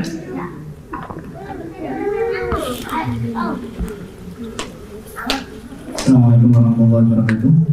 Ustaz Budi, saya mau menanyakan, tadi disampaikan bahwa Ummul Mukminin ini, istri-istri Nabi ini kualitasnya luar biasa, dari mulai Khadijah, Aisyah, Zainab, sampai Sofia dan yang lainnya. Saya mau menanyakan bagaimana proporsi antara nasabnya istri-istri Nabi ini, bahwa kita tahu istri Nabi ini dari nasab yang baik, dari keturunan petinggi Quraisy, dari petingginya Yahudi, istilahnya mereka adalah orang-orang yang bukan dari keluarga biasa-biasa saja, kualitasnya sudah baik secara keturunan. Bagaimana proporsi antara kualitas yang dapat dari keturunan ini atau udah aslinya itu sudah berkualitas dengan pendidikan yang Nabi berikan? Karena seperti Khadijah itu kan istilahnya dia sudah baik duluan gitu, sebelum nikah dengan Nabi, dan perannya Nabi dalam membina istri menjadi kualitasnya lebih baik lagi seperti itu. Proporsinya seperti apa, Ustaz? Berapa persen Nabi mendidik istri sehingga istri-istrinya itu mempunyai kualitas yang sebagus itu, dan berapa porsi yang kira-kira datangnya kualitas yang baik itu dari nasabnya? Baik. Ya, Nabi itu dari istri-istrinya tadi jumlah 10 plus 1 Maria. Itu yang keturunan Quraisy 6. Ada 6. Berarti yang 4 plus 1 bukan Quraisy. Ya, 6. Dan 6 ini artinya luar biasa. Kalau nasab-nasab Quraisy, lihat, nasab-nasab Quraisy, Nabi pernah memuji wanita Quraisy. Gitu. Sampai Nabi menyebut khairu nisa'in raqibnal ibil, sebagai wanita terbaik itu adalah Quraisy. Ahnahunna 'ala zauj wa ar'ahunna lima zauj. Mereka ini sangat sayang pada anak-anak, ar'ahunna lil aulad. Mereka sangat sayang pada anak-anak dan mereka sangat menjaga suami dan harta suami. Artinya bahwa memang Nabi nyebut Quraisy, berarti memang ada prosentase suku, bahwa suku itu membawa kebaikan. Karena gini, nanti teman-teman akan melihat ada riwayat tentang interaksi para wanita Mekah dengan para wanita Madinah. Itu kan saling mempengaruhi karena mereka sama-sama muslimah yang mulia, mereka berinteraksi, ya saling mempengaruhi, plus minusnya ada. Plus minusnya ada. Di antaranya adalah bahwa orang-orang laki-laki Quraisy itu tidak biasa dibantah oleh istri-istrinya. Begitu pindah ke Madinah, ya kan? Begitu pindah ke Madinah, kaget mereka, loh, kok tumben kamu berani bantah saya? Ternyata belajar sama wanita Madinah. Ya begitu itu ada tuh. Karena ketika Nabi memuji wanita Quraisy, berarti ada keistimewaan di wanita Quraisy. Adapun istri-istri Nabi yang lain macam-macam. Tadi ada yang keturunan Bani Israel, ada yang Mesir asli, Maria. Kalau ini adalah istri. Kemudian yang lain dari suku-suku yang lain. Ada yang dari Bani Hilal, Al-Hilaliyah. Ada yang tadi saya katakan dari Bani Mustalib. Dan seterusnya. Itu mereka punya keistimewaan yang dibawa dari nasab. Tetapi mengandalkan keistimewaan nasab tidak mungkin. Kenapa? Karena memang kalau tidak terbina dalam Islam, maka bisa jadi modal kebaikan itu pun tidak keluar. Itu satu. Atau banyak sisi-sisi negatif yang dia punya, sehingga kebaikan dia ada sekalipun kemudian menjadi tidak terlalu istimewa. Makanya bergabung dua hal. Satu, ini adalah keistimewaan bawaan suku, nasab. Yang kedua adalah keistimewaan hasil pendidikan Islam. Ya. Tetapi di dalam wallahu alam, di dalam kalau kita melihat hasilnya, itu ternyata yang paling besar adalah proses tarbiyahnya. Proses mendidik para istri itu yang paling besar, yang mempengaruhi kenapa istri sampai istimewa itu. Ya. Nah nanti kalau sudah ketemu, sudah dia menjadi wanita yang solehah, maka keistimewaan yang dibawa ada dalam dirinya karena nasab itu akan bermunculan. Akan bermunculan yang luar biasa. Ya, menjadi sangat istimewa, bermunculan karena memang ada dalam diri.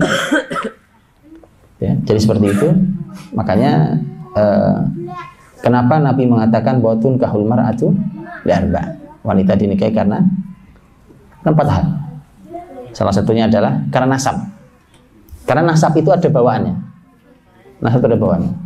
Tetapi yang terbesar adalah pendidikan tarbiyah. Karena kalau antum mau melihat umpamanya sebelum masuk Islam, Hindun itu istrinya Abu Sufyan itu bahkan sampai berani memarahi, bahkan narik suaminya di depan umum. Itu kan tidak mungkin dilakukan oleh seorang muslimah yang terdidik dengan baik. Nah gitu. Jadi dia Quraisy. Artinya dia memang sampai seperti itu. Begitu seterusnya. Artinya tidak cukup dengan nasab, tapi nasab itu punya peran, punya andil. Ya, dan antum juga lihat bagaimana istrinya Abu Lahab ya. Sebenarnya kalau dia terdidik dalam Islam, dia pasti punya kelebihan, cuma karena dia kafir, maka yang ada adalah dia maksimal dalam kerusakan. Ya. Itu akhirnya menjadi masalah besar dan akhirnya diancam neraka dalam surah Al-Lahab. Itu wallahualam bishawab. Mudah-mudahan bisa diambil hikmahnya, dan mudah-mudahan kita diberikan Allah SWT keluarga-keluarga yang diberkahi, keluarga yang istimewa yang menunjukkan peranan mata kita dan dikumpulkan dari surga Allah SWT. Wallahualam bishawab. Assalamualaikum warahmatullahi wabarakatuh. Si waktunya tinggal 1 menit. Saya cukupkan satu pertanyaan lagi saja. Oh baik, masih ada? Satu lagi. Satu.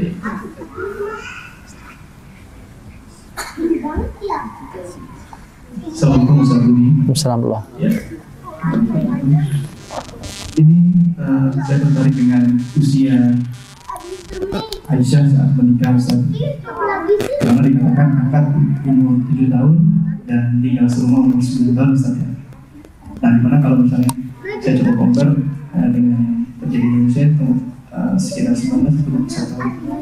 Nah, hal ini tentunya bukan banyak pertimbangan termasuk dari kajian kesehatan, di mana kematangan atau siapa baik fisik, mental maupun alat kelamin maaf bukan cuma mengelola tapi rahim dan sebagainya. Nah, untuk itu pertanyaannya apakah di usia kita kalau misalkan dikatakan ahli baik itu kan sudah menstruasi yang besar. Nah, untuk kita apakah di usia 7 tahun kan sudah haid, dan gimana pertimbangannya dari sisi kesiapan atau kematangan kami dari CTS. Baik. Ya, masalah kesehatan, masalah yang dalam Islam sangat diperhatikan. Ini agama yang Qur'annya saja langsung mengatur masalah kesehatan. Mustahil Nabi SAW mengabaikan masalah kesehatan, termasuk kesehatan wanita. Karena itulah maka tidak ada tafsir lain kecuali bahwa memang ini tidak ada masalah dengan kesehatannya. Bahkan nikah di usia sangat belia seperti itu, bahkan sudah serumah di usia 9 tahun, yang tidak ada masalah dengan hal itu. Dan kemudian antum bisa lihat bahwa mohon maaf saya agak melencengnya jauh. Antum bisa saksikan, na'udzubillah, mudah-mudahan Allah lindungi kita dan keluarga kita. Hari ini kita sudah mulai mendengar berita-berita yang tidak layak di anak-anak SD loh. Belum tentu mereka sudah balik, belum tentu balik. Tetapi memang organnya itu memang sudah siap. tapi memang belum balik, karena tanda balik kan kita tahu, kalau perempuan haid, kalau laki-laki ihtilam, mimpi basah. Itu kan kalau baliknya, tapi ternyata secara organ mereka sudah siap. Karena itu harus digabung dua-duanya, tidak ada masalah. Mari kita semua juga bersama-sama untuk membahas syariat ini tidak timpang. Ilmu pengetahuan itu dalam Islam tidak pernah ditolak, dengan satu catatan, selama tidak menentang syariat. Contoh begini, kalau hari ini pokoknya ada kajian tentang kesehatan reproduksi laki dan perempuan, kemudian umpamanya keluar rekomendasi ternyata tidak boleh nikah di bawah umur 25 tahun umpamanya, yang begini nih rekomendasinya pasti salah. Kalau ini kata-kata ini muncul dari penelitian ilmiah, kalau betul kan pasti penelitian juga salah. Tinggal Anda buktikan berikutnya, itu bisa dijamin. Kenapa? Karena tentang tema pernikahan kalau antum baca di dalam ayat dan hadis Nabi, itu didorong, dimotivasi, diperintah untuk segera menikah. Bahkan kita tahu ayat mengatakan wa ankihul ayyama minkum was-salihina min ibadikum wa imaikum iyakunu fuqara yughnihimullahu min fadli. Nikahkan yang masih sendirian di antara kalian, dari budak-budak kalian ini yang masih sendirian, nikahkan. Kalau miskin, Allah akan buat berkecukupan dengan keutamaan Allah SWT. Sampai didorong gitu, sampai Quran itu mendorong, nikahkan dulu. Masalah nggak punya kecukupan dia, nggak punya nafkah yang cukup, nanti Allah memberikan kekayaan. Sampai segitunya itu mendorong bahwa untuk segera menikah. Ya, jadi tentang masalah kesehatan reproduksi, kesehatan rahim segala macam itu pasti sangat diperhatikan di dalam Islam, karena ini agama kebersihan, agama kesehatan. Hanya saja tadi bahwa ternyata memang ternyata kita hari ini disuguhi oleh pemandangan yang sangat tidak nyaman dengan berita-berita anak-anak SD yang umurnya juga seumur Aisyah saat 9 tahun itu kurang lebih. Bayangkan sekarang, bedakan antara kemuliaan nikah Aisyah yang baru 9 tahun dengan perilaku anak SD hari ini. Lihat itu jauhnya, gitu ya. Nah, itu menunjukkan betapa mulianya Islam ini.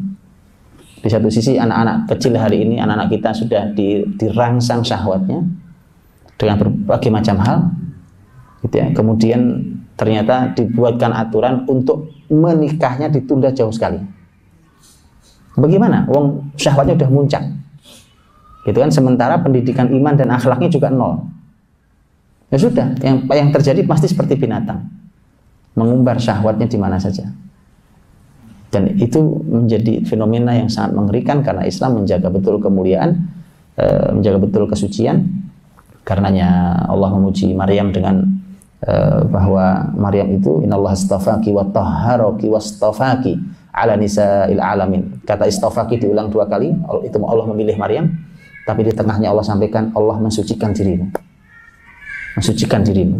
Bahkan yang paling jelas, sangat jelas di dalam akhir surat Tahrim tentang masalah Maryam binti Imran allati ahsanat farjah, bahwa kelebihan Maryam disebut pertama kali dia menjaga kemaluannya, suci, minta suci. Itu oleh Quran dipuji.